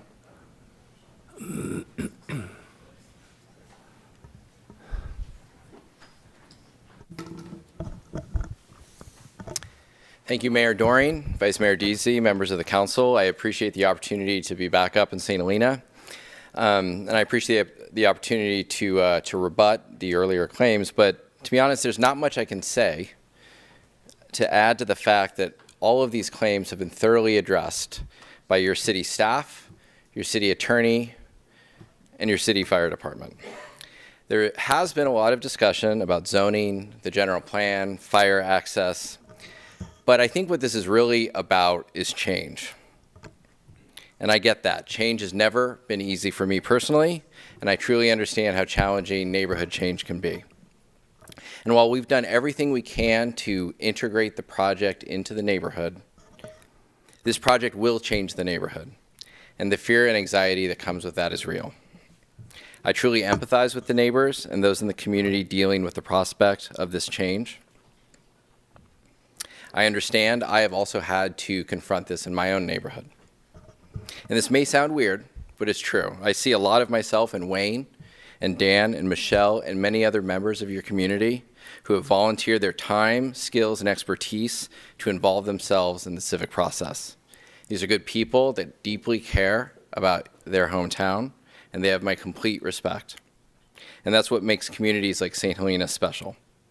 One of St. Helena's best qualities is the level of civic engagement and passion about what happens here. One of the reasons why I think I love this town so much is it reminds me a lot of where I'm from, Sonoma. And we've had to confront the same type of issues, which is ultimately about change. When I served on the Planning Commission over the Hill in Sonoma, I had a reputation for being very tough on developers. I had a very high standard for what type of projects were appropriate for my hometown, and sometimes I let perfect be the enemy of the good. But back then, we could make findings to deny projects based on subjectivity. All we had to say was the project wasn't compatible with the neighborhood. But everything changed in 2019 when the state legislature passed SB 330. The state stepped in because too many communities, like mine in Sonoma and here in St. Helena, were stopping housing development, and not enough housing was getting built. And developers would stay away from these towns because the risk of it getting approved were too great to take. So when I was on the city council after the passage of SB 330, we passed objective design standards, very similar to yours, to protect the character of what makes Sonoma special, but to also streamline and facilitate housing development, to strike the right balance, just like you have. This balance is important because in Sonoma, I think we went too far stopping new development in the interest of protecting our town, which resulted in a place that looked exactly like it did when I grew up, but ironically was unrecognizable. A place that used to have people of all different backgrounds became an entirely different place altogether. And all my friends who I grew up with, good people with good jobs who had the dream of raising their kids in the same town they were raised in, were being pushed out. I know this happens in St. Helena as well. So our project is not going to fix everything, but it's a step in the right direction. We will construct 41 homes for young families, first-time homebuyers in the missing middle. 8 homes will be deed-restricted, affordable units. We've tried to respect your community by developing the minimum number of units the zoning allows. This is a project that has been guided and inspired by your general plan, your housing element, and your objective design standards. Spring Grove is on a site where you wanted to see housing, and Spring Grove is designed in a way that you wanted the housing to look. Thank you. So I just wanted to take the last minute to introduce myself. My name is Phil Kerr. I'm the CEO of City Ventures. And I wanted to be here tonight just to answer any questions, stand with my team tonight, but also to recognize that and offer my respect for both council and staff. It's very difficult to do these type of projects. It's hard, and there's hard choices. I got started in a small town and got into development because I recognized there's no right answers in these choices. There's choices. And in this case, it's a choice. It's a choice between a project that's at the lowest density for the site versus the alternatives, which you are in a tough spot, and I recognize that. State laws are really hard right now, and they've changed the dynamic. But what they've done is they've forced cities to say, where are we going to put housing? And St. Helena made a choice on that to recognize this site as a site for housing. And we respect that.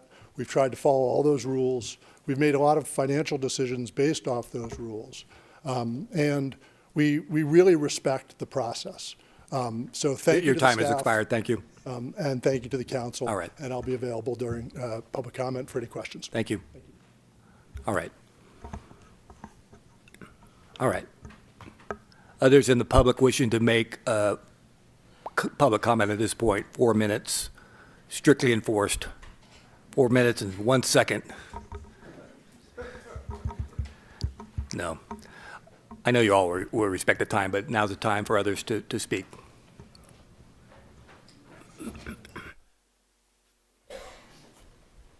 Hi, I'm Ryan O'Connell speaking on behalf of Generation Housing and also a Napa resident who is proud to have swung a hammer on a couple of the self-help projects in St. Helena, so it's like my claim to fame. Generation Housing is proud to endorse this project. The Spring Grove project features 41 all-electric townhomes, condominiums, kind of bringing it back to the positive part of this because we're talking a lot about details, but globally, we're creating 41 homes and we need to create 250 in this 8-year cycle. And it's gonna happen, right? Like this is on one of the sites we picked. When I first saw this site, opportunity site in the housing element with its double flagpole, I was like, 40 plus units. All right, we'll see if that actually, if anybody figures out a way to make that work. And somebody did, and they followed all the objective standards, and they're gonna add to this community. Now to look at some of the details that we've talked about, honestly, I'm impressed. We got a lot of free legal advice tonight, but you got somebody who you pay for legal advice. You got people you pay for fire safety advice, and they're the ones who run into the buildings to save our lives and save our stuff.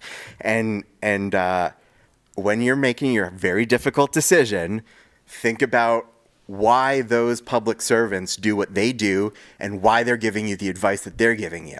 Because they're doing their best to follow the code, their best to save human lives and make safe places to live, and the best to cover your butts in the case of a court procedure. But there's always a lawyer on each side, right? So 50% of them are wrong all the time. So really, really just think about who you're listening I resemble that remark. Yeah, you know, sometimes these are targeted barbs. But yeah, that. I'll give the rest of my time. I really appreciate that you guys take this so seriously. St. Helena, I see a lot of small towns wearing the Generation Housing hat that are doing their best to impede housing. And this project aside, like this community embraces housing so frequently, and groups like our town, St. Helena, and other very local homebred groups have done such an incredible job building much needed housing in this community. And I hope that we can do the market-based stuff too. Yeah, thank you.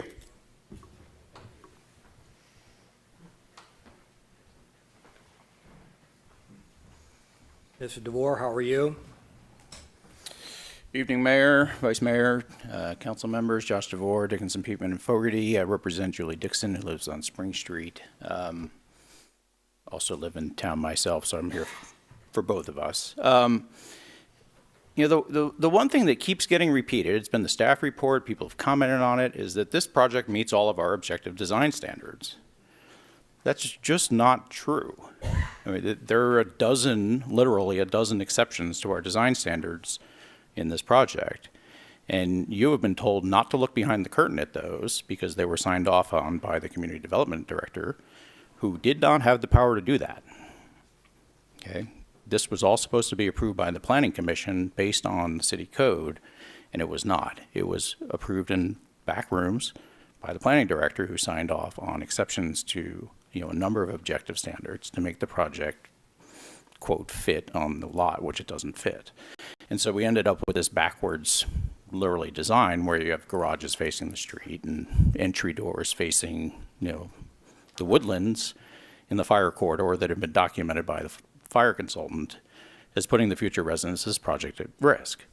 And so, when you grant exceptions to, objective design standards that create health and safety risks, you've violated, the city code in doing that, and you've created a reason to deny the project. Now, the Planning Commission, my understanding, at the very first time this was brought up, said, why aren't there 2 access points?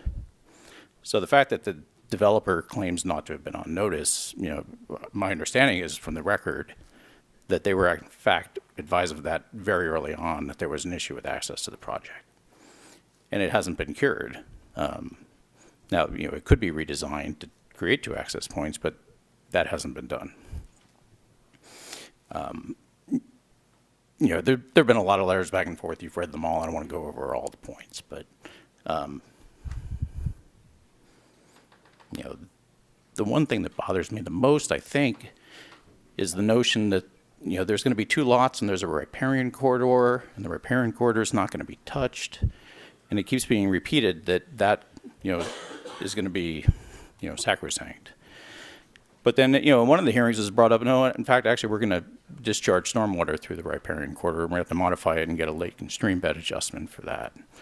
And so I'm not entirely sure what the actual project is at this point, and what its impact on the environment is going to be. Now, I understand that under CEQA, we're supposed to ignore that, but the bottom line is I simply don't know what's going to be built there.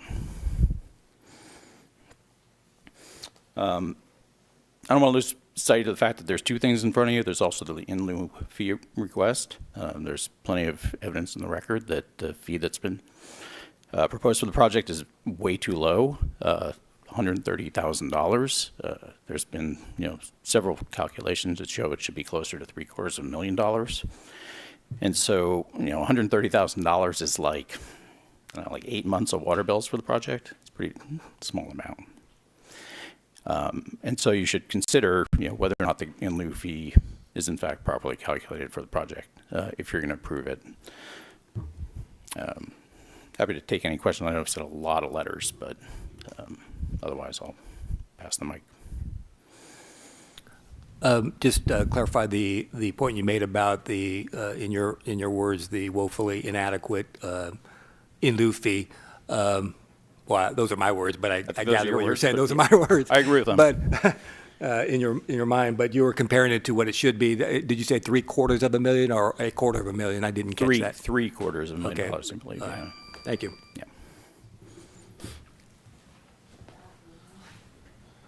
Oh, cool. It's one of those nights. We were all commenting as we looked over to our hallway that there's a bat flying around in the hallway. Oh, so. I thought you were looking for an exit door, which I'm sure you are. No, you're welcome. No. Sorry to go ahead. 4 minutes. All right. Thank Thank you. you so much, Mr. Mayor. My name's Tamara Sorensen, and I and my husband reside at 1381 St. James Drive in St. Helena. And I will keep it brief this evening, which you will be very pleased to know. But I do want to go off of my notes a bit and start with that it's been said, and Kelso, it was you who mentioned this, that this is about the city of St. Helena, its residents not wanting change, that we are afraid of change, that change is hard, don't move my cheese. That's not what this is about, clearly. Clearly, this is about health and safety, and that's all this is about. And a lovely young man spoke from, I think he said it was Generation Housing. We want the appropriate right fit housing in St. Helena for the workers. I was today at an appointment, and this is a shop owner who said, and I was telling her about Spring Grove. I said, yes, it's a new affordable complex that they are developing. And she asked how much it was. I said, well, 8 units I think are going to be under 800,000, and the others $1.2 million plus. She scoffed and laughed and said, these people, and they didn't mean the city, but these people are out of touch with the reality of what affordable is. So with that said, I will go on to what I intended to address you on this evening is all of you this evening, I urge you to heed the evidence in Zari's 2 stamped reports that are in the record. The first is an initial fire protection engineering assessment, and this second was just submitted today. It is the wildland fire analysis dated today. These expert analyses spotlight the project's fatal vulnerability, a single point of egress that traps residents in emergencies, violating evacuation redundancy requirements in a high-risk WUI zone. As Napa Valley's fire history shows, one-way access isn't just inconvenient, it's deadly when flames block the only exit. Or multiple vehicles who do not abide by HOA rules. As we all know, I live in one of them, and they don't. Let me read the wildland fire analysis conclusion verbatim as it encapsulates the irrefutable risks. This is an excerpt from the quote. Based on the St. Helena Municipal Code, Chapter 15.36, the 2025 CAL FIRE maps, and the Major Risk Fire Factor Assessment, the Spring Grove subdivision faces a material and high risk of wildfire danger. The combination of these dense construction and single-point access in proximity to high-intensity fuel creates an inherent risk that minimum building codes do not fully mitigate. The protection of the existing and future residents depend on the design that prioritizes ignition resistance and evacuation redundancy. And by implementing this and providing a secondary evacuation route is such a redundancy. Failure to address the access redundancy and site constraints will result in a community that is fundamentally vulnerable to the next regional fire. Dear staff, we plead with you. The residents of St. Helena will understand and do understand the difficulty of this decision before you tonight, but as difficult as it is, you have the opportunity to do the right thing and make the findings shown by the evidence. The Zari report is now in the record, which the project does not comply with our codes. It puts people at risk. Do the right thing. The town has your back. Thank you. Thank you. Mayor, Vice Mayor, Council, thank you very much for your time and consideration. My name is Cameron Krebs. I reside at 1346 Sylvaner Avenue. I moved to St. Helena over 40 years ago. I've spent 5.5 great years as a firefighter with St. Helena Fire Department back on the volunteer scheme. Also 2 years as a high school volunteer for the fire department, and also 2 years as a volunteer firefighter in Ohio while I was attending college there. And I want to say, echo Tamara's sentiment, you know, we're not adverse to change at all. We understand change is inevitable, and change can be a very healthy thing. And certainly being here over 40 years, I've seen a lot of great change. But we're adverse to change that comes at the cost of public safety. And that's what's really at hand here. And, you know, again, pointing to the St. Helena Municipal Code, it's right here. It's in black and white. It's online in multiple places. And to say that it's evaporated is pretty silly. And we've heard a lot of great things tonight about how it should stand. And I'm not going to reread it because we've already heard it. I'd like to point out that it's been said that Calistoga has the same verbiage in their municipal code, but they actually reduced the number to 20 units that require 2 access roads. I'm sure there's several other municipalities in our area that have the same topography and the same challenges that we have a reduced number that require 2 access roads. And I want to also say that while the city fire department came up and made their presentation about previous fire inspectors, previous administrations, while I was at the fire department, I was under both Chief John Sorensen, who's doing a fantastic job, and also under Chief Kevin Toohey. And at that time, also Jim Capone. And I think it's going to show that if you look at several projects, Castellucci's proposed project in 2019 on Pope Street was told that it had to have a secondary road to McCorkle. The Brinklecourt project with just 8 units was forced to provide a secondary access to Granada Court. Magnolia Oaks, which already had 2 access roads when it was being proposed, was forced to add a 3rd one. This is all done according to the code and in the interest of public safety. At no time did the city manager, fire chief, or fire code official enact any modifications. By my count, there's never been anyone in the past 20 years, as I just mentioned. To any council members that are concerned about litigation, I think this is important. There's most likely going to be litigation, regardless of the outcome of your decision. So please don't let that drive your decision. Please make the right decision by denying this application based on the objective fact that it is a safety hazard. and does not comply with the St. Helena Municipal Code that was in effect at the time of the application. By making this decision, your constituents will have your back. Thank you. Thank you, Mr. Krebs.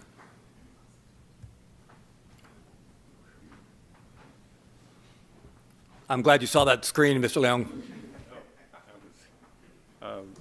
If you could pull up the slides.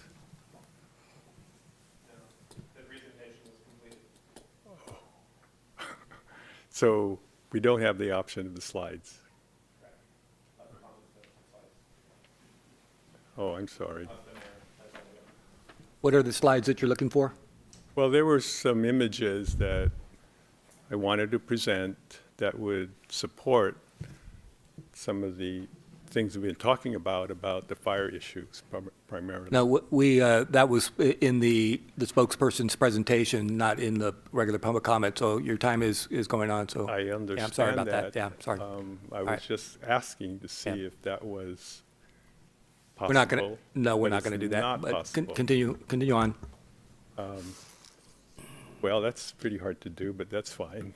I think this project hinges on that two-road access or one-road access. So rather than dive into that, I think one attorney and this attorney are actually going to, that's where the battle is going to be. So I kind of like to leave it at that. One of the images that I wanted to show was the fire hazard history. I know we've all been here. I mean, I've been here. I mean, we went through the 2017, we went through the 2020. And if you actually look at the report and see that particular map of the scale of those fires and where St. Helena ends up within that scope, I think that's extremely enlightening, to the point where to think that we would relax our fire codes so that we can build more housing. We all need housing. We all understand that. But to relax our fire code to build more housing makes absolutely no sense. So why put our community into jeopardy by creating something that lacks any form of fire safety? I'll leave it at that. Thank you. Thank you, Mr. Leung.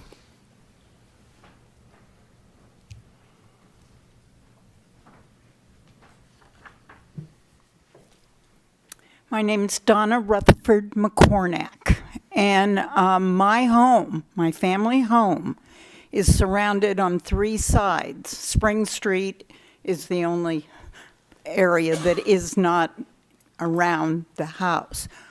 Our fire insurance was canceled this year. Go figure. There it was. It's right in the middle of this project, and we lost our fire insurance and never had a claim. Thank you. Sorry to hear that, and thank you for your comment.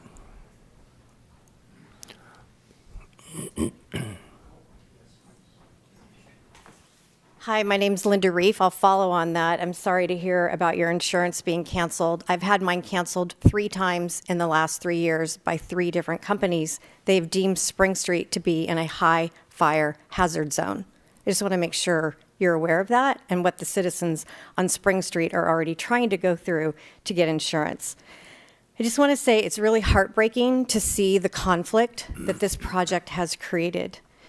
Part of what's so heartbreaking about it is the citizens have had to go out and hire outside lawyers, outside experts to try to do the work that the city should have done. And then what does the city do? The lawyer fights its citizens? Something is wrong here. My God, we all love this town. We all love what's best.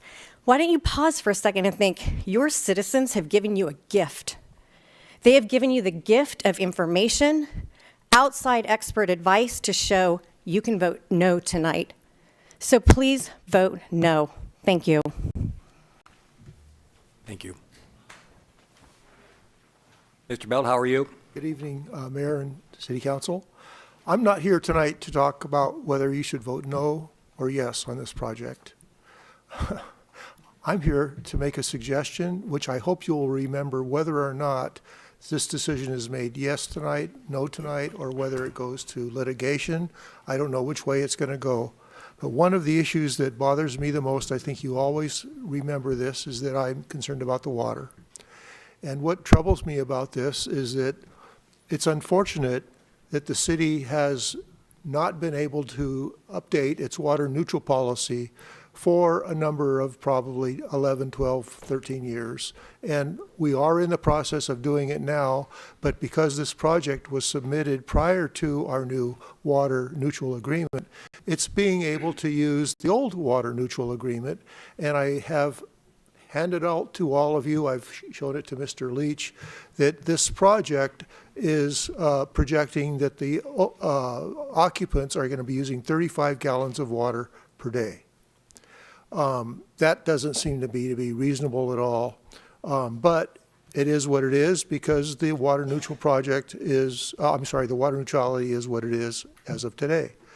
What I talked to Mr. Leach this evening, I made this the suggestion that I would love you guys to be able to, and it's in your jurisdiction to talk about water analysis and water neutrality, to consider proposing a water agreement to this project whereby they are allowed under the water agreement to use the amount of water that they're projecting.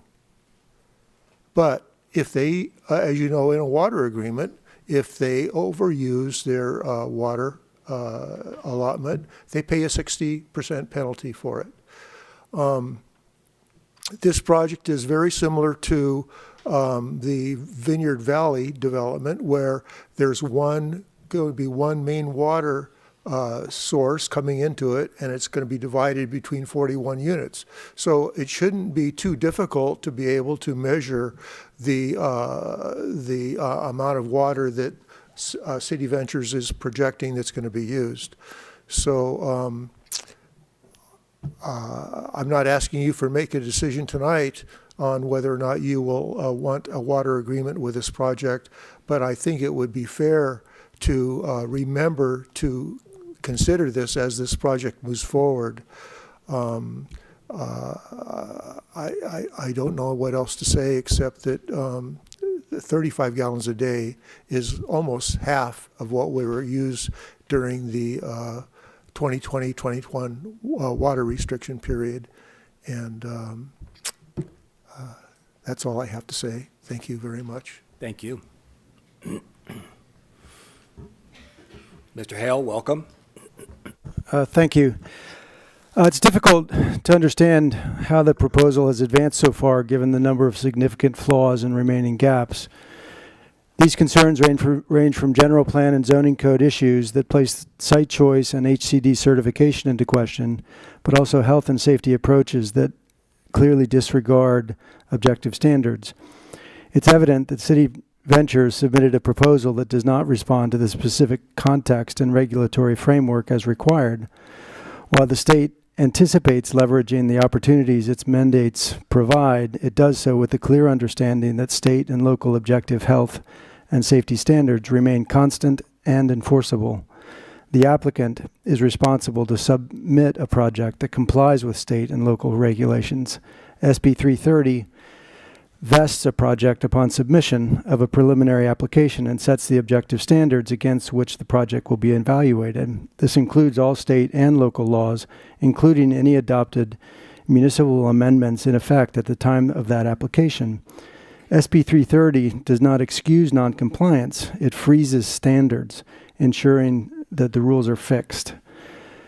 Reviewing a proposal occurs over multiple stages. Once deficiencies are identified, the obligation remains with the applicant to address them and to reconfigure the proposal as needed to achieve compliance with all applicable objective standards.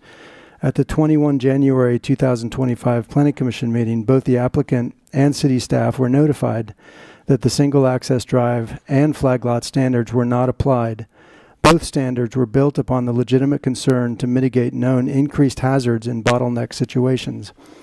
Because it is the truth that in every disaster redundancy matters, we don't rely on a single access. While we cannot engineer our way out of every risk, we can be honest about what fails, and we can fix ahead of time the parts that we can actually control.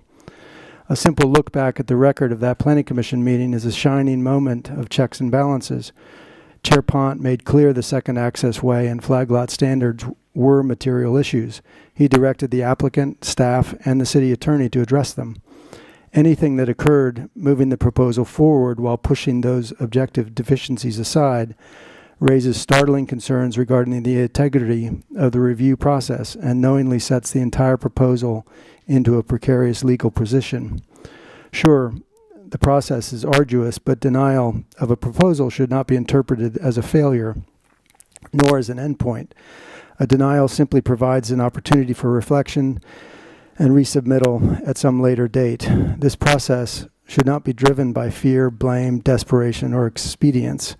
It should be guided by our shared commitment to getting it right and by our responsibility as stewards of the community fabric we value and seek to protect, preserve, and sustain. On that principle, I believe we can find common ground. Thank you.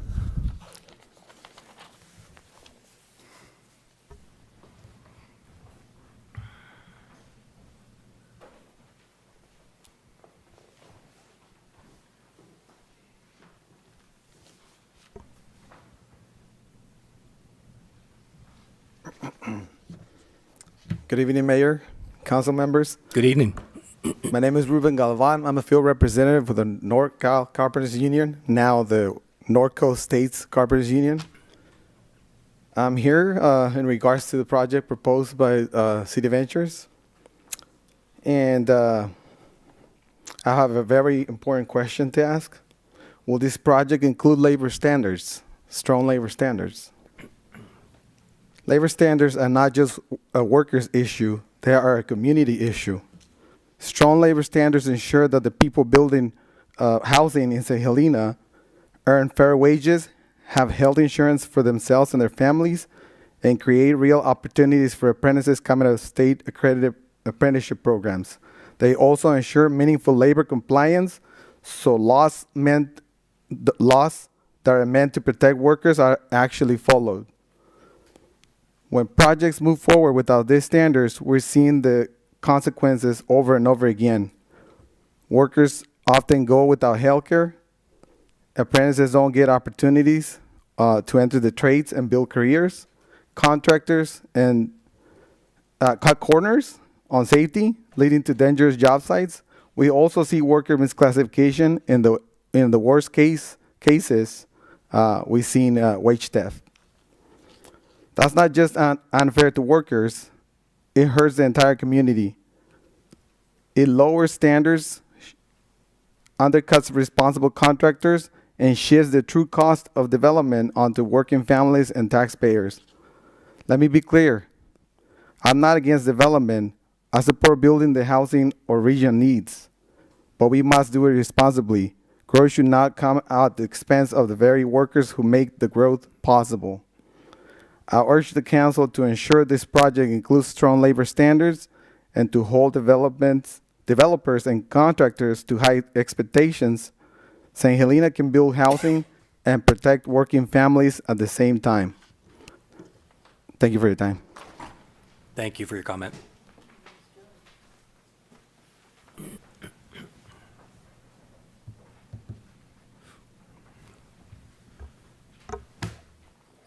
Adoring members of council, Hardy. I think this is the first time since I resigned from the council 2 years ago that I've come to speak on a matter of general concern. I have spoken to you about my favorite subject, groundwater, but that's a really very different matter. There was a certain point when I was on the council, and Can you get closer to the microphone? certainly there was a certain point taking in the changes in state law when I recognized that the state's concerted effort to take discretion away from the city with respect to qualifying housing projects would create tremendous conflict between the council, the city, and its residents. There was no way that we could avoid that, because there is no way in the ordinary course of things that members of the public become fully informed until there's a concrete project that affects them. And that's exactly what's played out. And I find it personally distressing, in part because this is happening in my neighborhood, and it's my friends and neighbors, many of them who are among those most aggrieved. And it also distresses me to see how staff and council alike are in the crossfire as a practical matter between the state of California and the residents of this town. I also want to say that having lived here through a series of disastrous wildfires in and around our community, that I find the notion that our fire chief would get up here and irresponsibly suggest that this project was fire safe, in effect. I'm flabbergasted. I don't know, don't really understand all of the arguments about the applicable rules and standards, but I do know Chief Sorensen, and I know the extraordinary efforts that were made to protect this community during the glass fire, and I really find some of the comments in that light bordering on incomprehensible. But I also want to say that I think it's really important, in spite of the urgency and significance of this project and the decisions you make about it tonight, to look forward, because I don't think we really have the resources in St. Helena to sustain these kinds of RHNA numbers cycle after cycle down the road. And if we aren't thinking now about how we're going to position ourselves to take on a more defensive and challenging approach in the next round, we're going to be in an even worse predicament. So please, when you make your way through this process, look ahead, because the state isn't really likely to change. Thank you. Thank you, Mr. Harding.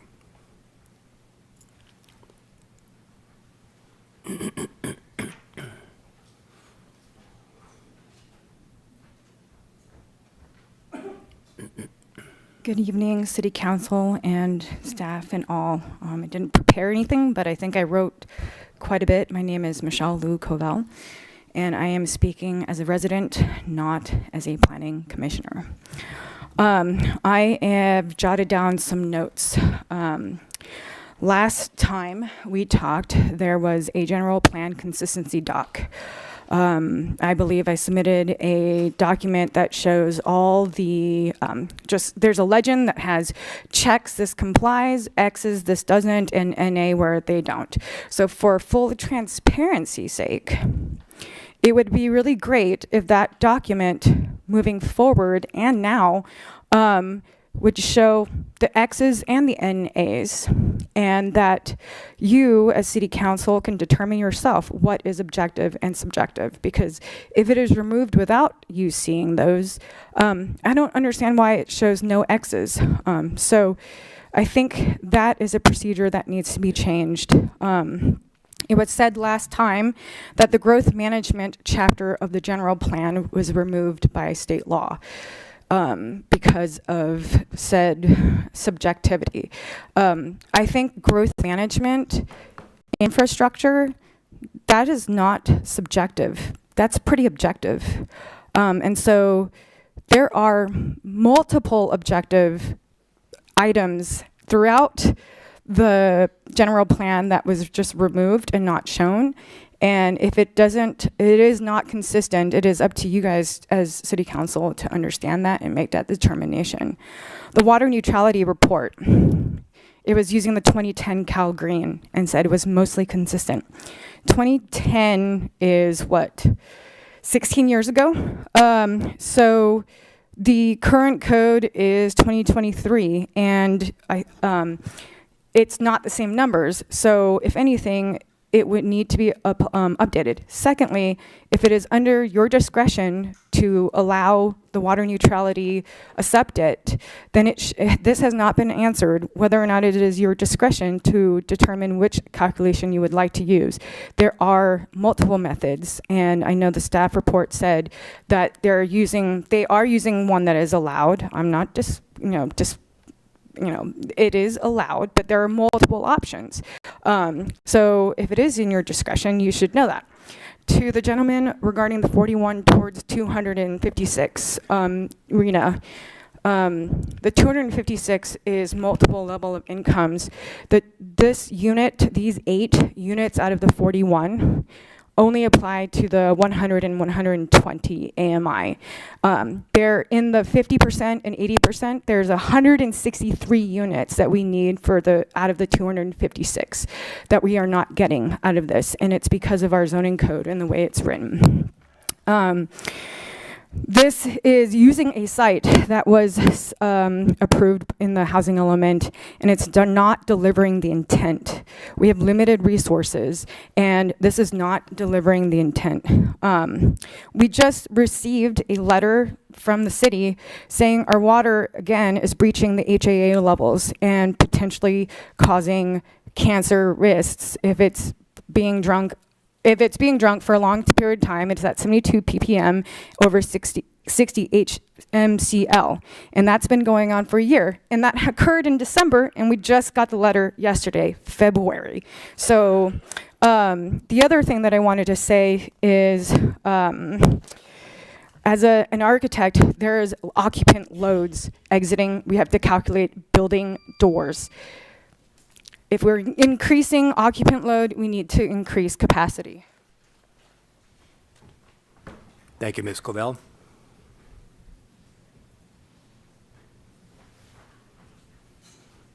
All right. I haven't closed. No, Mr. Parker, we want to hear from you.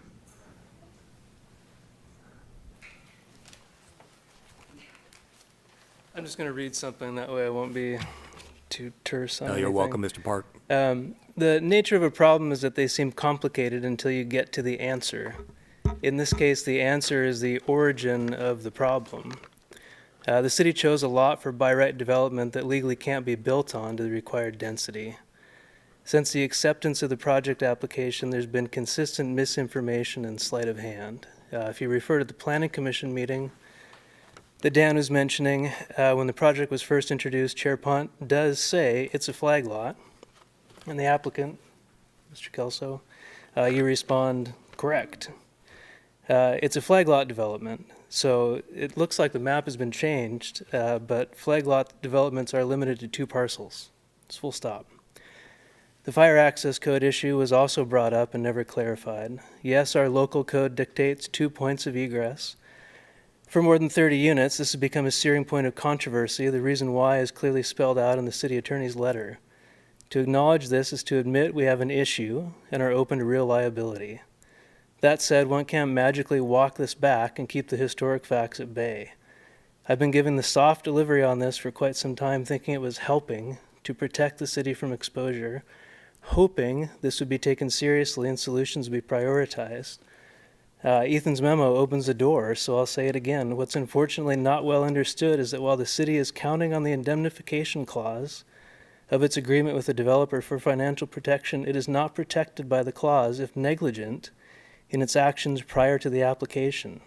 This is unrelated to the city's processing of the specific project application and places the city in a position to be exposed to action by both outside parties as well as the applicant. When weighing the information regarding code compliance presented, it seems prudent to keep this in mind. Are you aware, Council, that on January 10th, this past month, you approved a first read amendment striking the local code language requiring 2 access roads for development over 30 units? It's the very life safety code that shows why so many of the designated by right sites are so dangerous and also so unbuildable at the required density. This collusion is not a responsible solution. Why go through the Herculean effort to attempt to cover up a mistake when the best answer is to simply fix the zoning code and retain our safety standards? You could swing this in the course of 2 meetings. It's perfectly appropriate to follow the law and vote no on the current project design. There are a multitude of justifications in the municipal code that require you to deny the tentative subdivision map. These justifications are aside from the fire access issue. Policy is supposed to be driven by city council, who are voted in by the people. Operations and implementation, city manager. Church and state. We need more separation and working within the defined system. The script is getting lost. Look no further than a few chairs down to see why so many things like this continue to reoccur. We need to own the issues and work together to solve them. Thank you for your time. Thank you. All right, I will close the public hearing and bring it back to staff to that.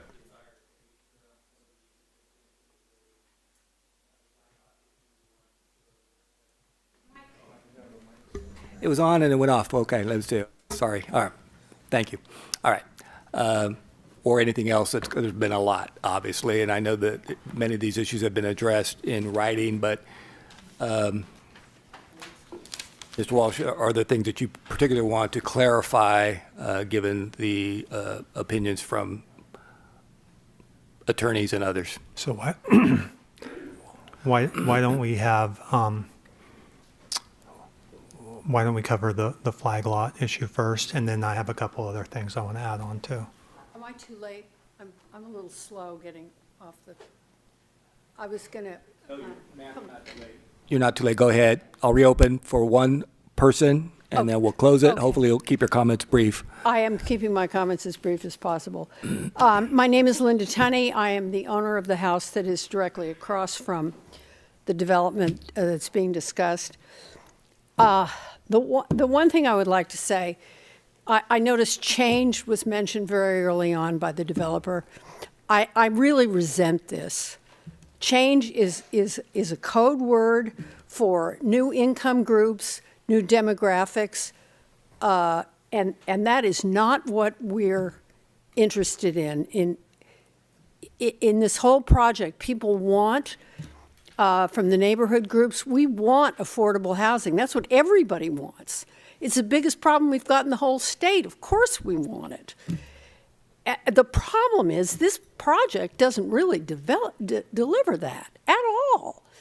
It's 40-some units, and I don't know. I've heard some say it's 8 affordable units. Some say 5 because other units were some of the housing was demoed. That was affordable. That was indeed affordable. $800,000. That must be the top number that could be still deemed affordable. This just doesn't deliver enough. People think, really, and I have people that I've approached that said, "Oh, we need affordable housing." When they find out how much affordable housing is in this project, they're so surprised, flabbergasted. You know, this really doesn't develop. We need something, like some of the other little units that have been built in the city that are actually affordable. You know, the Our Town projects, those are affordable. This is not. And as far as the units that are the housing we need, this is going to be for first-time buyers. Who's that going to be? It's not going to be people with children. It sure as hell isn't going to be old people, because myself included, because it has stairs. I don't know, and I've asked many realtors, who's going to buy these units? There's no market. I've never heard that addressed. Who they think is going to buy these units? You know, if you've asked any real estate people around town, they don't know. I don't know. And $1.2 million, I'd be surprised if they can get them on the market for $1.2 million. I'd be really surprised. They're kind of a low-range builder, I have to say. I wouldn't say schlock, but, you know, close. And but I don't think they can deliver them for, I'm sorry, excuse me. Anyway, never mind that. Forget I said it. So anyway, that's it. That's all I want to say. We need affordable housing big time. And I think we need to, like, explore some places to get real affordable housing for workforce people. And my God, it's not like this is, you know, you say, I fear change. It's too late for me to fear change. It's coming and rolling over me. But anyway, so anyway, I'm finished. That's it. All right. Thank you. The public hearing is closed and will not reopen. Thank you. Thank you. All right. Go ahead, staff. Sure, yeah. Mayor Doring. I don't expect a full-on rebuttal, but at least clarification of some of the issues that rise to the top, please. Okay, absolutely. So starting with the flag lot issue, the site does not meet the definition of a flag lot because it exceeds the minimum width standards for the lot. So the purpose of the flag lot specific standards are to provide flexibility for difficult to develop lots. Because this site exceeds dimensional requirements, those specific standards don't apply. And then also regarding the riparian corridor, it isn't for development or to be disturbed. It is respecting the city's 20-foot waterway setback, and then also exceeding it by providing a 25-foot buffer to the top of bank. In the event that the bank is disturbed for whatever reason, for instance, that could be overflow from the storm facility, and they'd have to put down some kind of dissipation. I'm not a civil engineer, but I know enough that they'd have to put down something to break that water flow to prevent it from eroding the bank. That's condition approval number 20. That would be satisfied through Fish and Wildlife permit if it's necessary. That'll be determined at the building permit stage when the final construction level storm plan is reviewed. Now I'm jumping back to the top of the comments, and I'll just go through a few more planning items and then hand it to City Attorney's Office. Regarding the waivers, waivers cannot be a basis for an inconsistency. So state density bonus law and HAA dovetail in that way. Regarding the minor design review, the community development director does indeed have the authority, is the review authority for the minor design review under section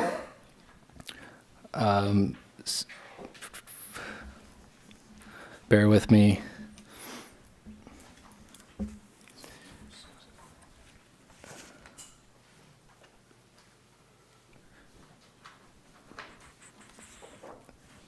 So it's 1703-030. All of the planning application types there's a table, and all the planning application types have their review authority. And so Community Development Director does have the authority, and multifamily projects that are consistent with objective design standards are allowed to be processed pursuant to 1705-080B. That is an applicability section, not a review procedure section. The review procedure section is in 1703-30.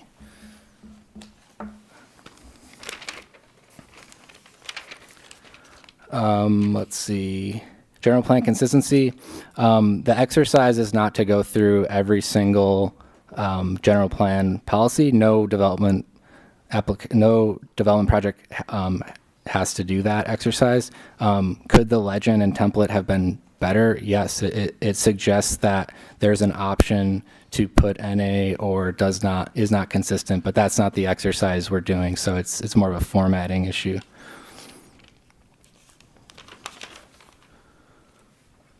And that's everything that planning is responding to.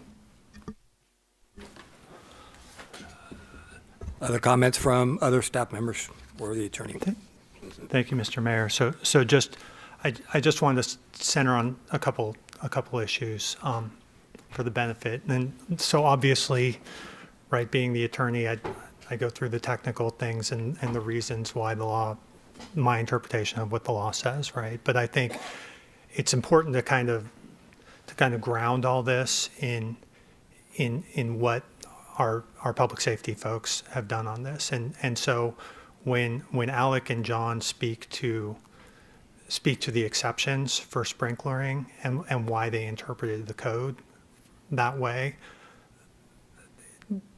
they didn't do that because they just missed something. They did that because that's the way they applied the code, because they think that's what is needed to make the community safe. So they believe that exception, if it applies and the community or those buildings are sprinklered, that addresses the fire concern for that building. That's why they do it. I am not a fire professional, so I defer to their judgment on that. And on these types of things, you know, we defer to their judgment. Is this addressing the public health and safety standard? John and Alex say it does, and I defer to them on that. And so when you look at the review that happens in that first 30 days to see whether or not it's consistent with objective standards, they review that and they say whether or not they think that it does or does not comply, and they found that it does because they believe that the exception applied there. And then the standard, I want to read you what it says is you have that 30-day period to say whether or not it's inconsistent with an applicable plan, program, policy, ordinance, standard, requirement, or similar provision as specified in this subdivision. So that's your time to say whether it is compliant with any objective, that list, an objective requirement. I think it's safe to say that the fire code is an objective requirement. So I do think this section does apply to that. And then it says that if you don't notify within the 30 days, the housing development project shall be deemed consistent, compliant, and in conformity with the applicable plan, program, policy, ordinance, standard, requirement, or similar provision. So it says that it shall be deemed to be compliant with that if you don't notify. And again, the reason they said that isn't because they just missed something. It's because they believe that that's the way it should be applied because it keeps the community safe. And then, you know, and that carries through to what I referenced, the reasonable person standard that I talked about, right? That applies to any, again, applicable plan, program, policy, ordinance, standard, requirement, or similar provision. So if a reasonable person, if there's substantial evidence in the record that a reasonable person could find that it's consistent with those, then it's found to be consistent. The courts would say it was consistent. So those are the standards. I just want to ground us in that, right? So that we understand that is the standard that we're looking at this under according to the courts. I know that is a very high standard. I think it's one of the highest standards that applies in state law, to be honest with you. So I just want to be clear on that. And then obviously this is council's decision, but I want you to understand the parameters that the state has set up for making that decision. And if there's any questions, that's really what I wanted to say. If there's other things that were addressed in the comments that you want to ask me questions about or staff, then please feel free. Questions from any of my colleagues? Mr. Barrick, Councilmember Barrick. Mr. Walsh, thank you for that. Can you talk a little bit about the supremacy principle vis-a-vis the state? I know at the county we deal with this from time to time, and kind of expand on that a little bit as it relates to the Housing Act and SB 330.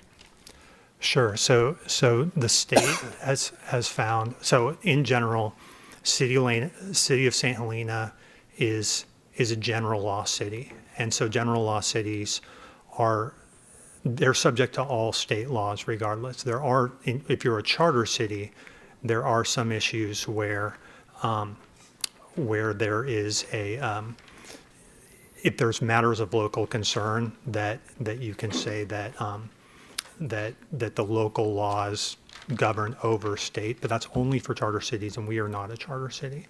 Okay. And then in addition to that, that would be irrelevant here because the state has said that housing is a matter of statewide concern. And so since that's the case, and just in general, since we're a general law city, state law preempts local ordinances. So if there is a conflict between state law and local ordinance, then state law dictates what we can do. Does that answer your question? Yes. And can you expand on sort of there's a overarching argument, I'm generalizing it, but local code says X, therefore, the council must deny or enforce. Is that a fair, from our standpoint, is that a fair interpretation? Okay, so our local ordinances do apply, but if you might need to give me more specifics, but if there's a conflict between state law and the local ordinance, then state law applies. Okay, so the supremacy would weigh in and we'd have to go by state law. Okay, thank you.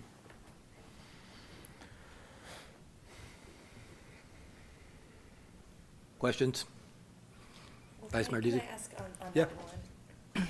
I think I hear what you're saying, but on this specific fire issue, is it a little different in that cities are allowed to, create or approve policies that are stricter? So what you just said, there's that might not be exactly true in that case.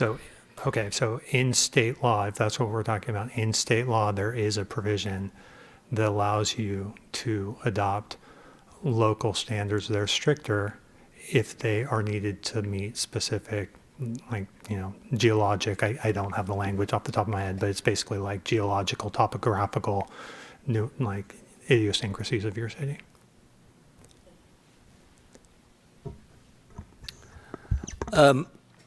There's a little tension here between your opinion and Mr. Wolf's opinion on on many opinions, I'm sure. But the one that I was thinking about is this 30-day provision where the city has to say, hey, that's not consistent. You gotta make some changes here. It's not compliant with our code. And I'm not saying that my next fact is the case, but what if, it's hypothetical, something is discovered, as Mr. Wolf said, 6 months down the road that is a health and safety factor that we'd want to go, oh, we didn't know that at the time. How does that fit into your opinion? So I can tell you what the law says, right? And that says that it shall be deemed approved, right? So let's say that they were building a housing development on I think he said a toxic waste site, right? That's what I recall. Okay, so there's a couple things there. One is, I'm not an expert in Superfund laws and other federal laws on what you can do on on those properties, but I think those would come into play and likely prevent that from happening. The second thing, just as a practical matter, is my guess is if a developer found out they had a site that was on a toxic waste dump, they probably wouldn't build houses on it because those wouldn't be marketable houses. Okay. So, I mean, I think like we're talking about different things here. If there was something there, I mean, you could come up with all kinds of hypotheticals, right? And like you would, Mr. Doring, it's like a law professor might do for you in a class, right? But, and I think you would have to look at those on a case-by-case basis. But I can tell you what the law says, and that is what it says, and they've made it very strict. All right.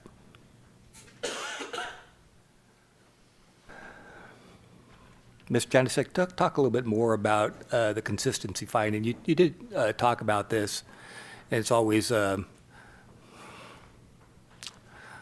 many parts of the law are a great consternation to the public because sometimes they don't seem to be very logical. So we look at general plan consistency, but then the terminology the staff uses that, it's mostly consistent with a general plan. We don't go through a list and say every single matter is consistent with the general plan. Even some parts of the general plan, they work together and sometimes apart. They're oppositional in many ways. Not inconsistent, but they reach different priorities or different policies. Talk a little bit more about that. And in particular, one of the policies I saw that jumped out at me is under the public safety policy, and it says, ensure that all the streets and roads are adequate in terms of width, turning radius, and grade in order to facilitate access by city firefighting apparatus and to provide alternative emergency routes or ingress and egress. And the response, the consistent response is our staff, our building, our folks, our fire department said it is in conformance with our standards. So there seems to be a little tension there in that regard, and I want you to talk about, how much deference should we have to staff versus sort of this little language that pops out in the public safety element of the code. Sure. And can you clarify the tension is with the word conformance in your eyes, or? Say that again? Where specifically, where's the tension that you're seeing in that? Well, the tension is we're supposed to make a general plan consistency finding, and that there are, Paul Doring has decided, hey, I'm looking at this thing, and I'm not sure if that's entirely consistent, and others have made that, many other folks have made that argument, and I'm trying to grasp what is the standard that we have to abide by as a council to say, yes, it is consistent with the general plan. I'm just really struggling with that when there may be parts, nuances, or sentences, or policies, or implementing the actions that it may not be consistent with. Sure, thank you for that clarification, Mr. Mayor. So I think in this particular example, that policy is written very broadly, right? And I think where it leaves off, the fire code picks up. And so the fire code is the teeth of that particular policy. In a lot of ways, the zoning code is the teeth of the general plan. So those implementing standards that are, they're not all objective, but they tend to be more objective. They're certainly more clear and specific. That is what staff uses to implement the general plan. A lot of the general plan policies, they conflict with one another. They're subjective in nature. They're written very broadly. And so I think in this case, you would, as Mr. Walsh is saying, you would give deference to those that are, as opposed to being concerned about that particular general plan policy, you would give deference to the folks that are have the authority to enforce the code that's implementing that policy. Understood. It's not my inherent nature to give deference to anyone, but that's sort of a human thing. We're like, wait a minute, okay. But I understand the point you made, and you made it well. So, Mr. Leach, I want to talk about water. Then I'll go to you. Could we not have a condition that said on this, and I brought this up last time, okay, there's about 130 something thousand dollars of an in lieu fee request. Could the city not, just in a very basic way, conduct a little website, make a survey and say, okay, we're going to give ourselves 5 months. And folks are going to apply for the, whatever, $4,000, to get a retrofit, to test it, to see if anybody shows up. And then, after that period of time, nope, nobody showed up. And so they have to pay the entire amount. Just to give some teeth to that so we can say, okay, that money, it always bothers me, that money is going to go into a fund, but it's not really going to get to the point of retrofitting. And then the argument is, well, maybe there aren't that many houses out there that need retrofitting. And I don't know if that is statistically valid or if that's been confirmed without at least going through a little bit of a survey. And then the point back that we got in the staff report was, well, maybe the applicant is not amenable to that. But what if we are amenable to that and we take on a minor burden, in my view, you're either going to know or not? Could we not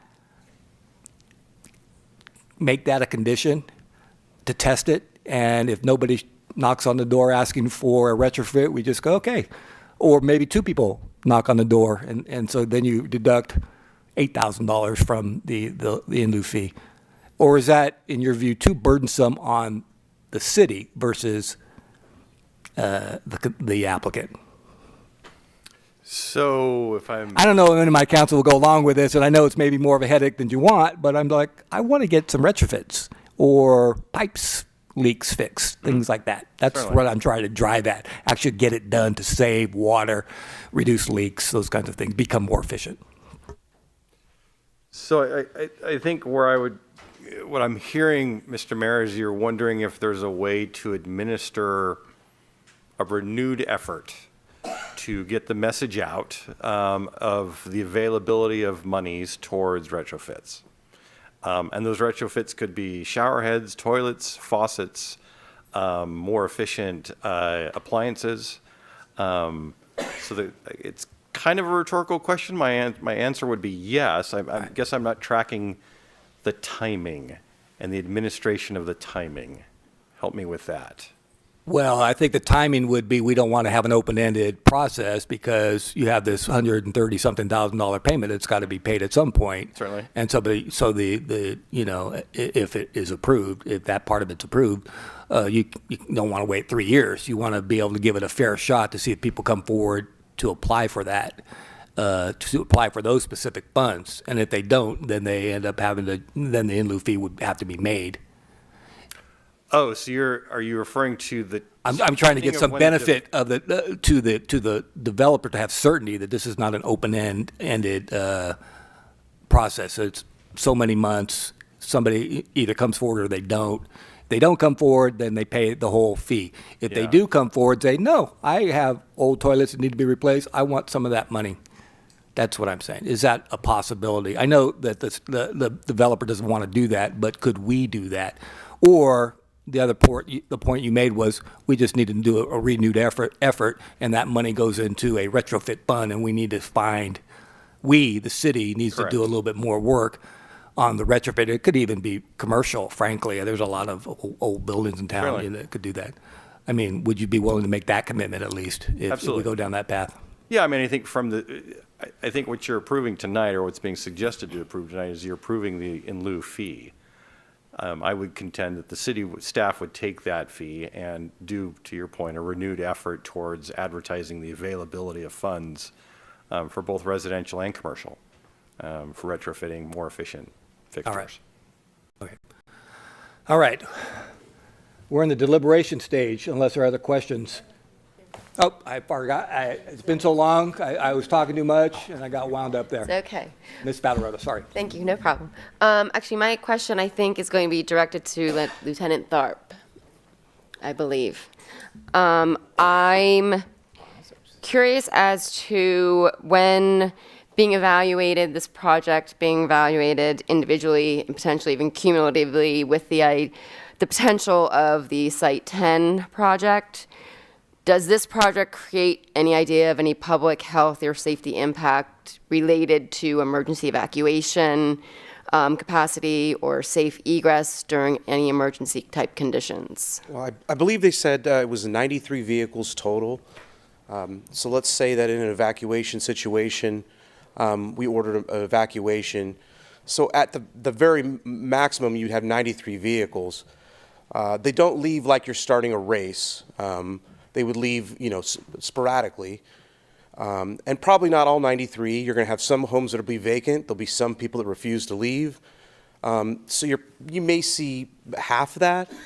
And those vehicles are going to go into a stream of vehicles that are leaving like a river. So there'll be just a couple drops in that river. And I'm not a traffic expert by any means, but in my opinion, it'll be a minimal impact.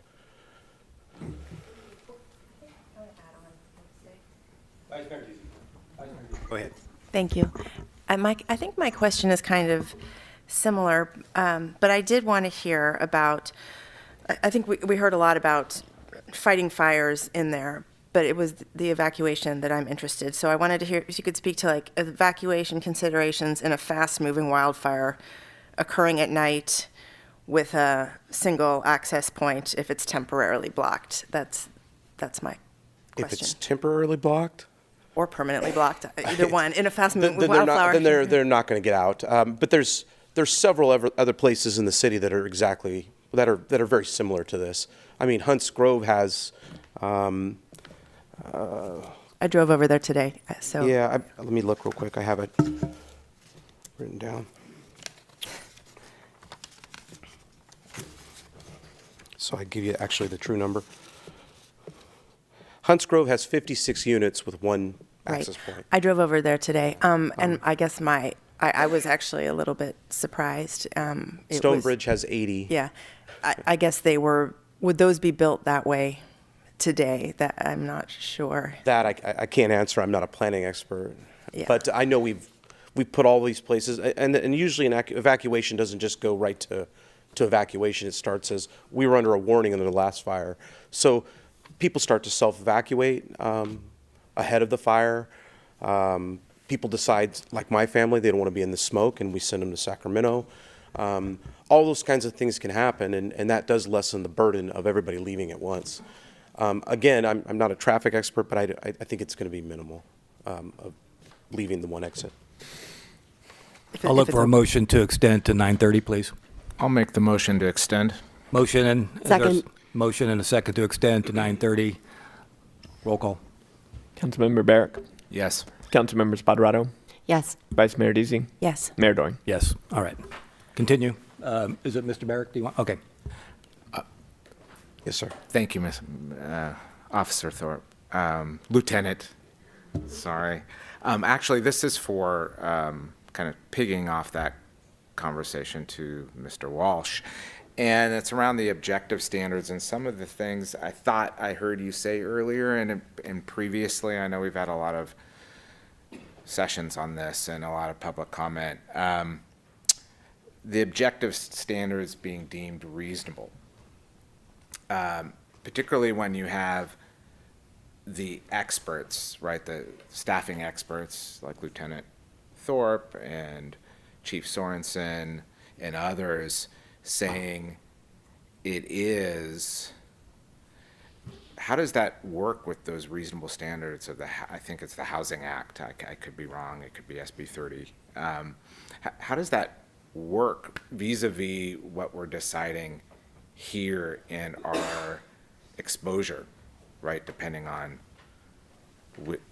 our individual vote? Sure. So essentially, I mean, what the standard is that it's for objective standards, and what the law says is that an objective standard is or a housing project is deemed consistent with an objective standard if there's substantial evidence that would support a reasonable person deciding it was consistent. So if there's substantial evidence in the record that could lead a reasonable person to conclude that it's consistent with that standard, then the law deems it as being consistent with that standard. So you have your experts telling you it's consistent with the standards. So the question is, based on that, would a reasonable person Correct. agree with your experts? Right. That answers itself in some ways. I mean, leaving it out there from a legal perspective, how would that scenario land, I guess, specifically, right? Because that's what I'm feeling here, right, is that would feel in a court of law, right? We're going to be litigated, I'm guessing, I hope not, but either way. What if that's how the standard is applied, which it is based on the law, that doesn't look great from a city liability perspective. If you find that it is inconsistent with objective standards, yeah, I would agree with that. Strongly agree, or just, Yeah, I mean, because everything's I mean, a risk. you're B, B, and K, man. right. Yes, I strongly agree with that. Okay. Can I raise just one issue that I should have raised at the beginning of the Please do. hearing? Oh, the disclosure issue. Yeah, That too. Yeah, there's two things. Okay. One, I just wanted to note, and I know this, but I wanted to note it for the record, that Councilmember Spoterato can you just confirm that I know you didn't attend the last two meetings, but that you watched all of them on tape and you were familiar with the testimony? I can absolutely attest to the fact that I did not just watch them, I watched them live as they were happening, and I was disappointed I couldn't be in Zoom or here, but I was definitely with you all on the other side of the screen. Do you have a witness? In spirit. My husband.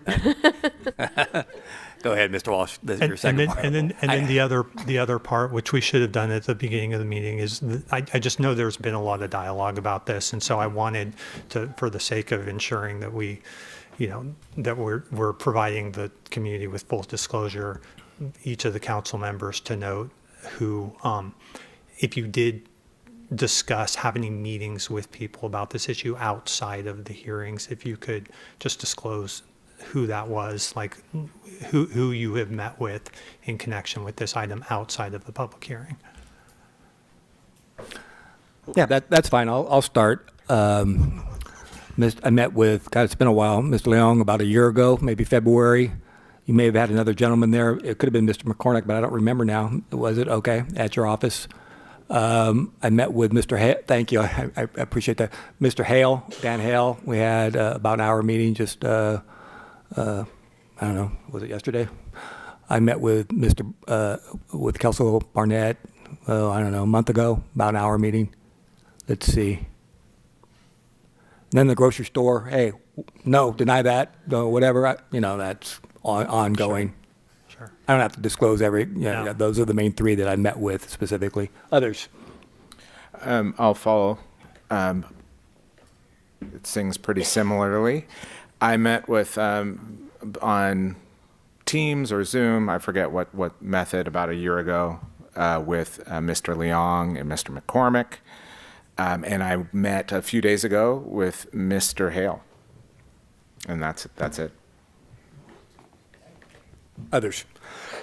Yeah. I always take phone calls from people as a policy. So I have spoken with Wayne Leong, Dan Hale, Linda Tunney, Joshua Park.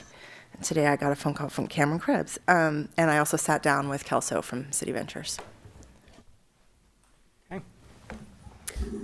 I've had run-ins, so I haven't really, the only phone call that I've had was with Cameron earlier today, but otherwise I've just had kind of run-ins with people in the public when I'm out and about, but no other official meetings.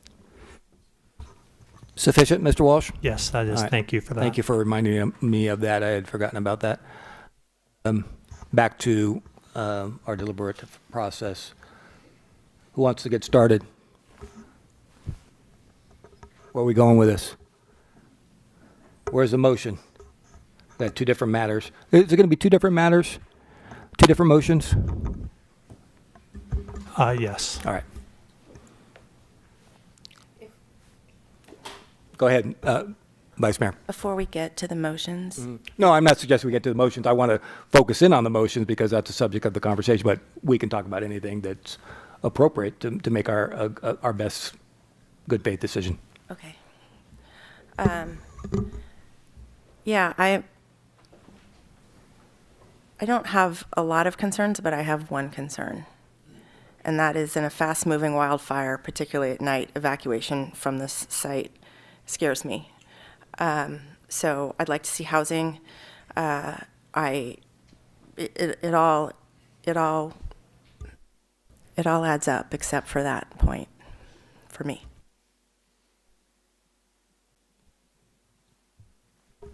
Ms. Patarotto, other thoughts? I'm in some agreement with Vice Mayor Deasy. My biggest hang-up is fire evacuations, whether having the two access points. I am slightly concerned about the safety aspect. Mr. Walsh, we have two council members who are, concerned about the same issue. Can you weigh in and either Sure, confirm or alleviate their feelings? So I would say that's an issue for our fire professionals. So if the mayor, if you would like to call them up, but I think if there's concerns about the fire risk, I think they're the right ones to answer that. Any additional comment from the fire staff?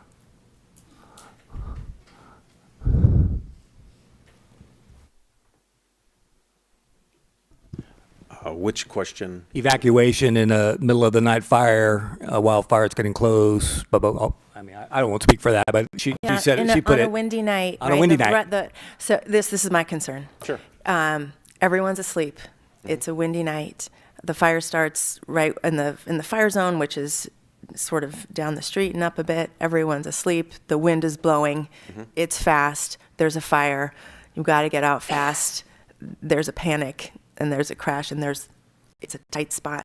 And now that's my concern. I've actually been in a sort of, anyway, 2017, I got blocked trying to get out of a fire. So I'm thinking about it.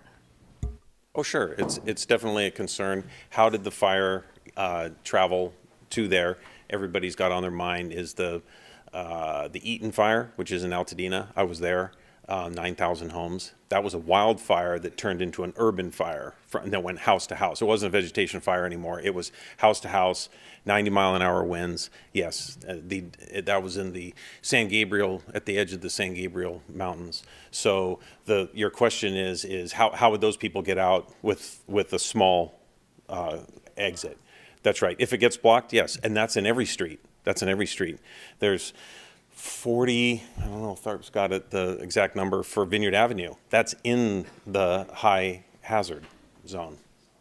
It's a dead end street. Anything at Hillview and above, that one's blocked.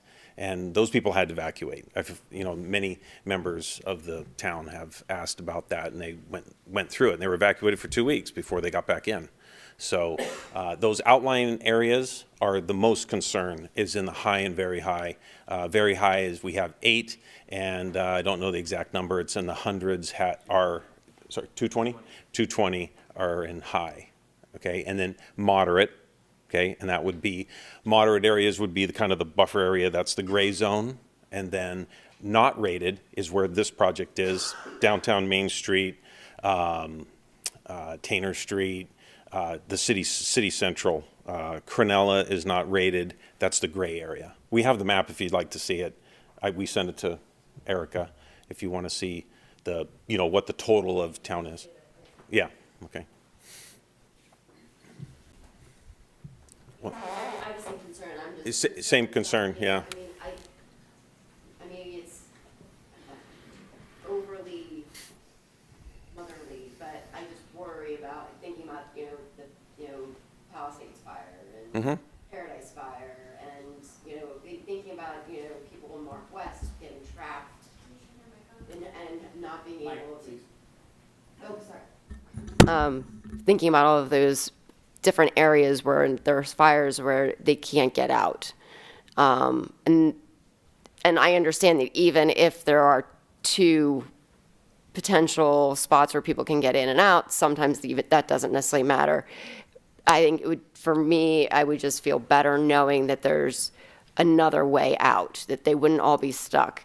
You know, God forbid they are all panicking, and because of the way the garages are set up, they freak out and they just floor it out of their garage, not looking, and they crash in another car, and then nobody can get out because all the cars behind them are stuck because there's now an accident in the middle of the road.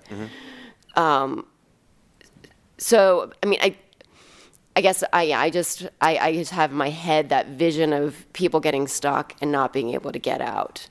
But obviously, I know you guys are the experts, and I do trust you to be telling us, you know, if there was ever any kind of a concern, I'm sure you would say, yes, Kate, you're right, there's a concern, or you're going to say, it's okay, Kate, you know, we got this, it'll be fine. Then I'm okay. If you're 100% sure, like, you know, it's fine, we're good, then I'm. For those type of situations, those are always on our mind. That can happen anywhere in St. Helena. Okay, you have to look at the whole St. Helena for that type of conflagration. That is possible. Every street can be blocked by just one misparked car. We've pushed them out of the way with engines. We've pushed them out of the way with dozers. We've pushed them away with police cars. So that is everything you said. That is a possibility. Is it far out there? Some are, some aren't. Like having the vegetation fire come all the way through town. If you look at the circle, let's just say that this is town. To get to that one would be that black square right there, and that would be. It would have to destroy 2,000 homes in front of it.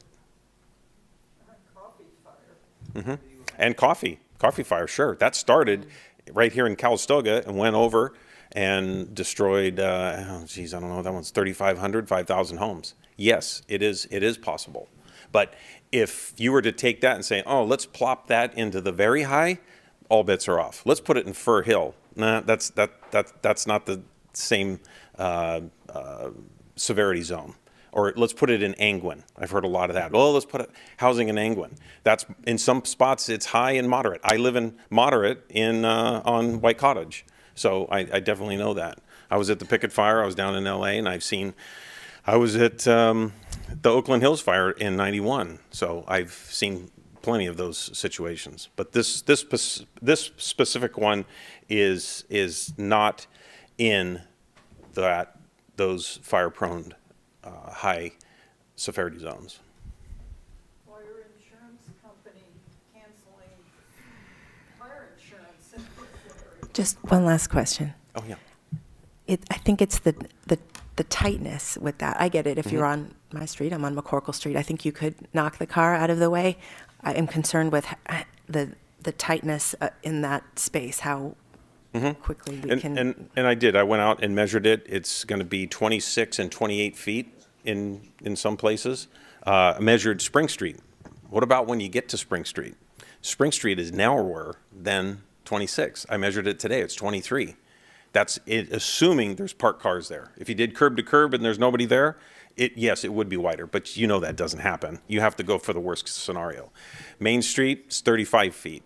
So that's just to give you, the idea of it. It all depends on where are you going? What does it connect to? Does it connect to something smaller? What about the Sulphur Creek Bridge on Highway 29, Main Street, by Gotts Roadside? That's only 2 lane. It's 2 plus the center lane, and then when it gets to the bridge, it chokes down, and then it opens back up again. That's a choke point concern. You don't have to go out that way. You can go out Sulphur Springs and or disperse through town. Anything to add over there? Okay. Any? You make the observation that the road system inside this development is essentially there are 2 lanes. I don't even want to use that terminology, but is that what you're saying by when you're comparing 2 cars going, 2 cars can fit at 28 feet wide? Sure. Is that what you're saying? Yeah. I know about, I just want to clarify that. It's 26 at the narrowest part and 28, everywhere else. And a normal car is 6'6". A garbage truck would be 8 feet wide. A fire engine with its mirrors is 8'6", 9 foot. They're all just a little bit different. So if you add those up, you know, you do have some room to get by. You know, one of the worst streets in town is Kearney, which has no parking on one side. So if one car parks on Kearney, it's over. You have to go around. You have to go around another way. But you do have another way to get around on Kearney. So that's the saving grace there. All right.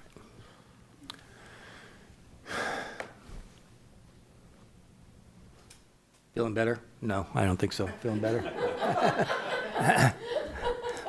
No, I think I don't mean to joke about it. These public safety issues are extremely important. I think you can tell that your council is highly stressed about that issue. And we recognize the point you made. You know, if you drive around town, there's all kinds of choke points. There's places where you're right. If a car is parked on one side, you can barely get through. You have to pull over, almost go onto the sidewalk to allow somebody else to pass. Won't mention any names, but there's a lot of streets like that in our town. It is a big concern. I don't know. Other comments on any of the other issues, or anyone willing to make a motion to deny or a motion to approve? We have the water neutrality new fee. That's one, and then we have the vesting tentative map, and it's right up there.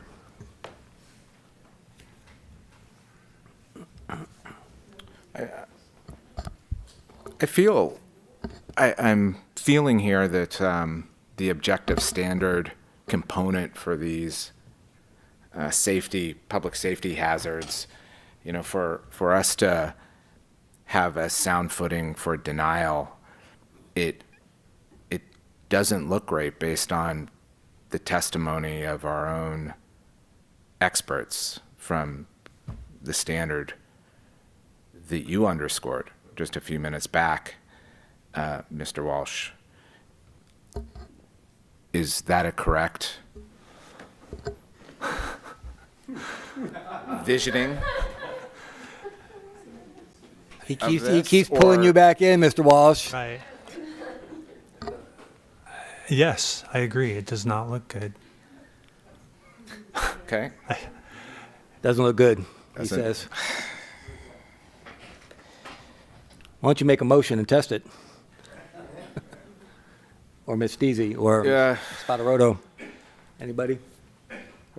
Can we talk about the water neutrality question, since there seems to be two issues, and Yes. just make sure that what we're all seeing there, so a motion could be made on that component potentially?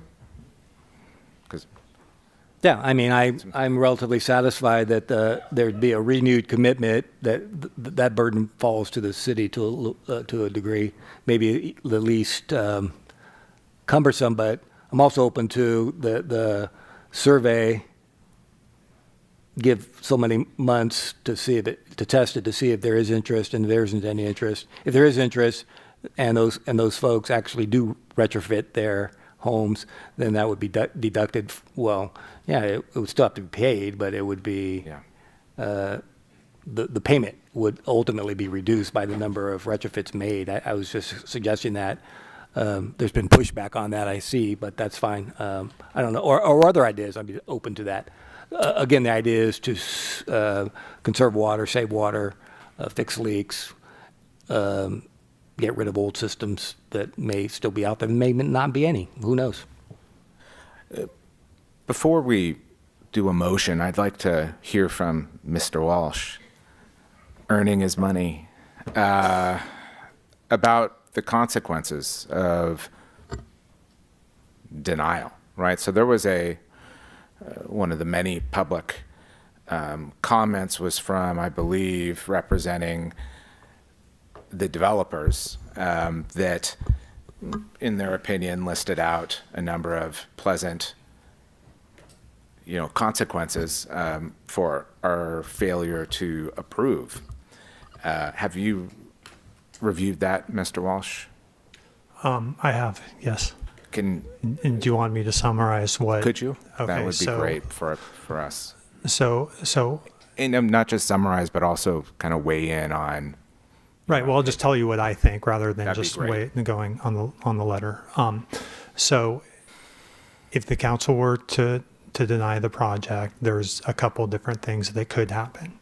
The first is that that HCD state Department of Housing and Community Development could send us what they call a notice of violation, notifying us that they believe that we violated one of an array of state laws, including the Housing Accountability Act. They send us that notice of violation. We have 30 days to respond to that, and then they issue a finding as to whether or not they believe that we have violated certain housing laws. If they find that we have, then they can revoke the certification of our housing element. And so that would be one kind of path that could happen. And they could also refer the case to the Attorney General. But the main thing is that they could decertify our housing element, which would mean we would be subject to builder's remedy projects and the other kind of negative ramifications of not having a valid housing element. The second is that we could be subject to legal challenge. That obviously could be the case either way, right? But since we're focusing on denial, it could be challenged in court. If we're unsuccessful in that case, the court can order us to take action on the project consistent with the ruling. We could be subject to attorney's fees, and that was one of the main thrusts of the letter from Cox, Castle, and Nicholson, was that there's these incidents of cases where cities have been subject to attorney's fees awards of, over $1 million, $1.4 million, I think was one, and maybe $2 million for the other. So you could be subject to an award of attorney's fees, have the city having to pay that in addition to paying its own lawyers for the case. And then if you don't comply with the court's order within a specific period of time, I think it's 30 days, maybe 60 days, then you can be subject to additional penalties for failing to comply with those orders. The initial penalties are $10,000 per unit. So in this case, 41 units, that would be $410,000.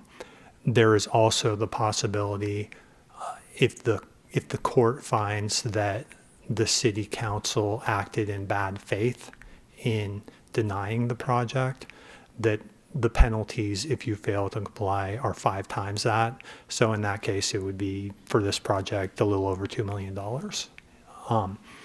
And that's in addition to the attorney's fees. And then if you don't comply beyond then, there's kind of escalating penalties over time.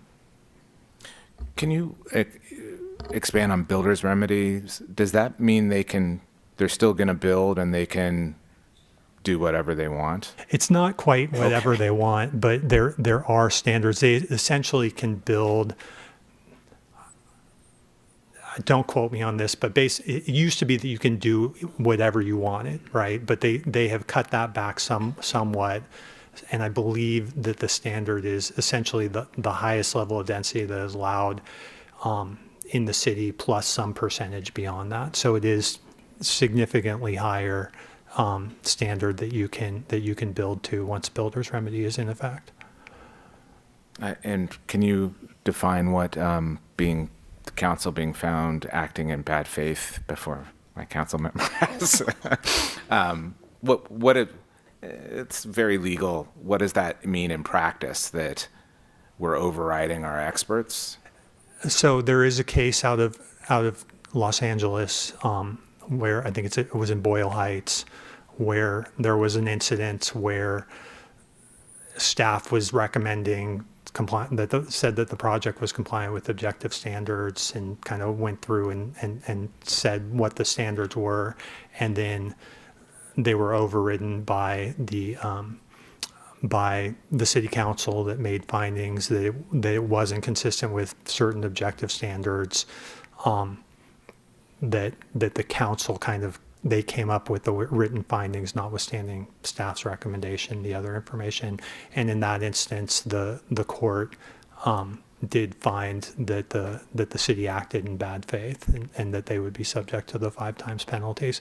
So obviously every factual situation was a little bit different, that the facts of that case were a little bit different, but there is an instance where there was a record where kind of the staff and the people on the ground were saying, we believe this is consistent with objective standards. The council disagreed, denied. It was overturned, and the court found that they acted in bad faith. Okay. Go ahead. Can I jump in with one more question? For the record, has the applicant evaluated whether a secondary fire and evacuation access, like maybe an easement to St. James Street, could be obtained? And if so, why was that option determined to be infeasible or not pursued?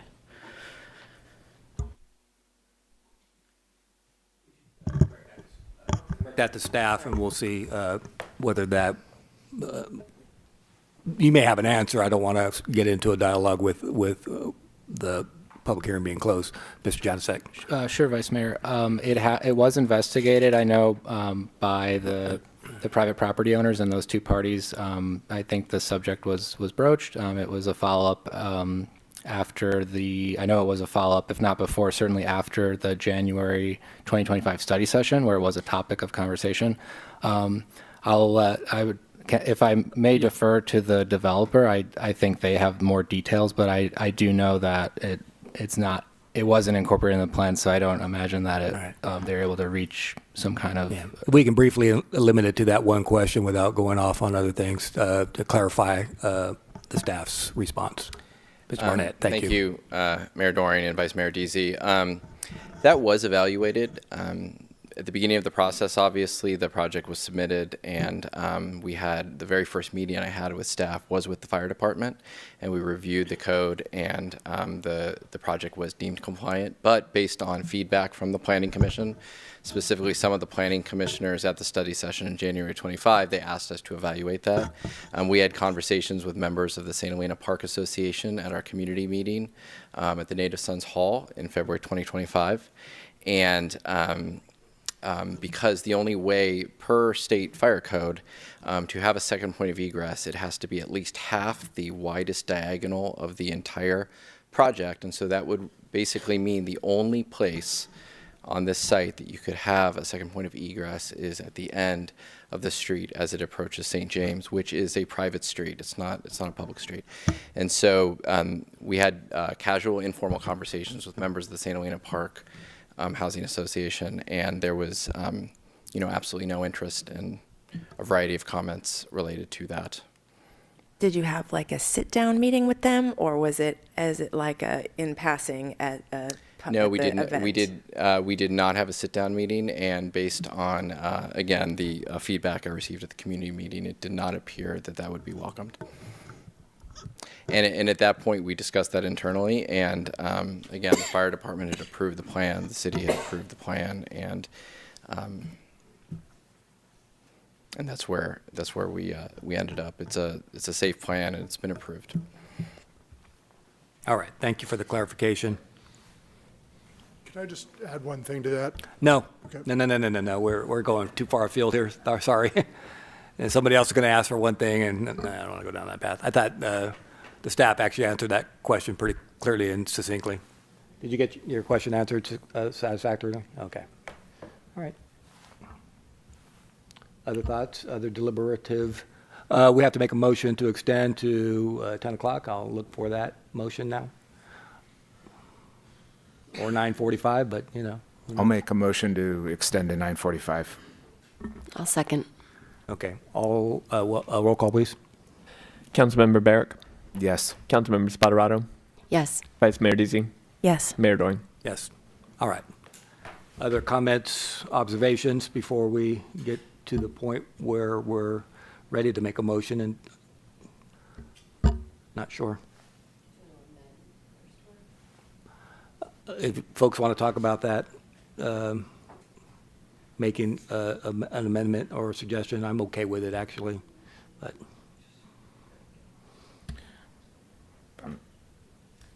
What's the point in doing two different motions? I mean, two different motions. Can we put them all in one? If you want to, if someone wants to propose excuse me, if someone wants to propose a motion to adopt The recommendation. recommendations 1 and 2, I'm fine with that. That sounds fine.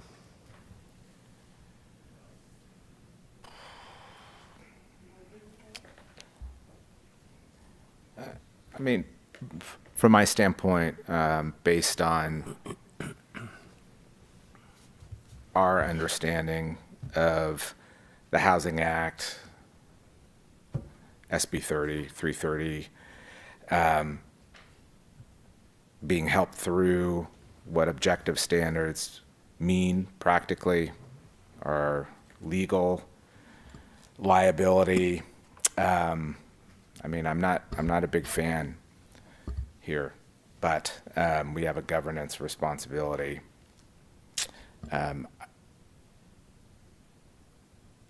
I'll make a motion to combine both of those. What is the motion To accept the staff recommendations. All right.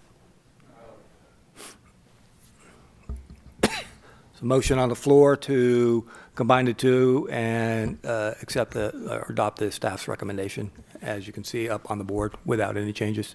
Is there a second? For clarification, can we do both at the same time, or do we have to combine them and then vote on the combined?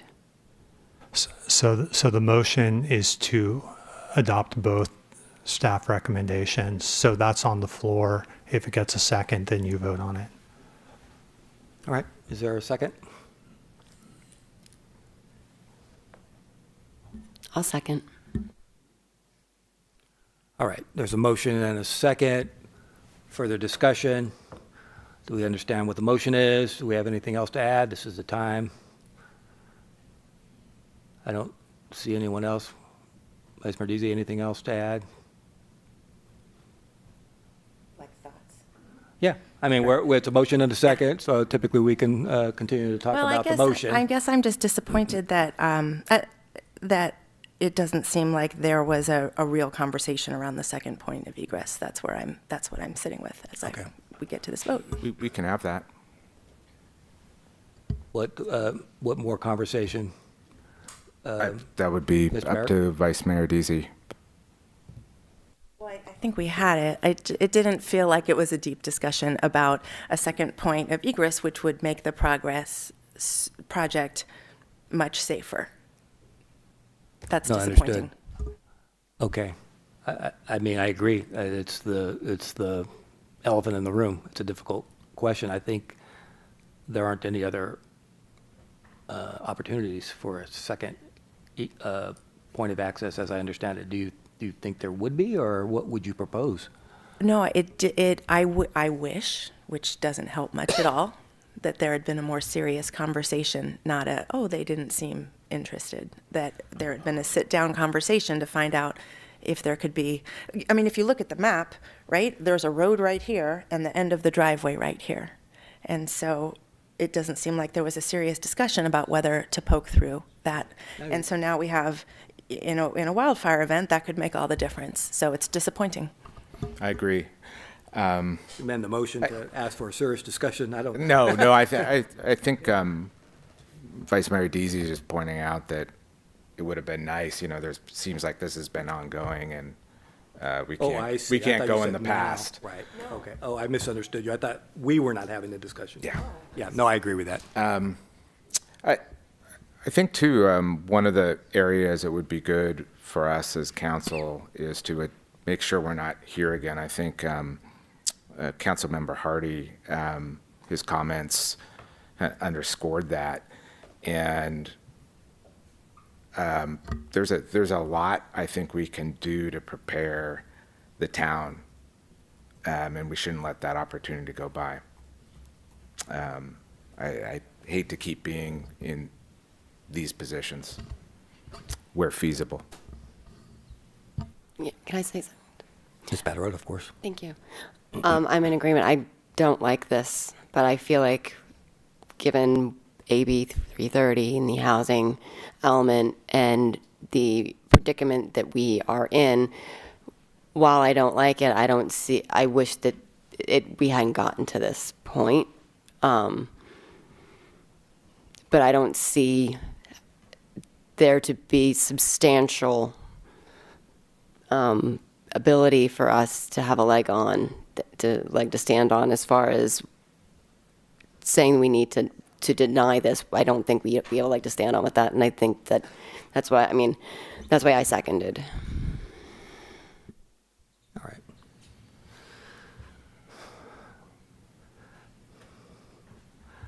I want to take a moment just to thank the community for being here and for being respectful of the process tonight, for making a lot of comments.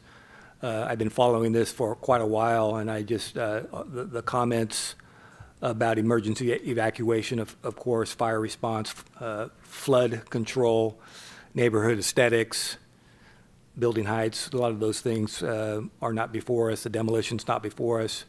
Water impact, just a lot of issues. And somebody made the point of, and I agree with this, that the community's participation is a gift to us. It's unbelievable the amount of work that's been done. And I think most folks in the audience are going to be probably, well, we'll just see how it goes, maybe disappointed. I don't know how it's going to go, but, there's a lot of angst and frustration and fear. And I'm not going to say about change. I recognize that. Folks are trying to get the best result. But as your mayor, I do appreciate the fact that we've done this civilly. And I also agree with former Councilmember Hardy and Mr. Barrick and others that we've got to get this right. We've got to do better, and we have other projects likely coming down the road, and probably have to use all of the planning tools that we can use in other areas, particularly overlays and really targeted workforce housing. We're not really delivering what we need. In all due respect to the applicant, we're not delivering what we need in our community. This is not, in my view, an affordable housing project at the prices that we're talking about. And I know that from experience. I know about being unhoused as a kid, and folks who are working in our economy are not really going to be able to afford these. Our wage scale is not that high here, believe it or not. Folks have this notion that we're just a wealthy community, but if you walk into a market restaurant and see who's cooking back there, none of them are going to be able to afford this. So it's a deep disappointment to me. And frankly, the state of California, this sort of broad approach, sort of urban approach to these small communities that have real, true fire worries, it's just, to me, it's very difficult. But I also understand the legal implications that have been pointed out over and over again with questions by Mr. Barrick. So we are in a very, very, very difficult spot here. And I know, folks, there's going to be a lot of conflict going forward one way or another. But I just wanted to make those comments. Yeah, I'll just leave it at that, and we'll go from there. Are we ready to call the question? Motion and a second. There's no amendments to the motion. We'll have a roll call. Councilmember Barrick, Yes. Councilmember Spadarato, Yes. Vice Mayor Deasy, No. Mayor Doring. Yes. That motion carries 3-1. We'll move on. Might take a short break. Do we need to finish the rest of our calendar, or are we adjourned? The only thing you have is council reports. Anybody? All right. Thank you. Meeting is adjourned.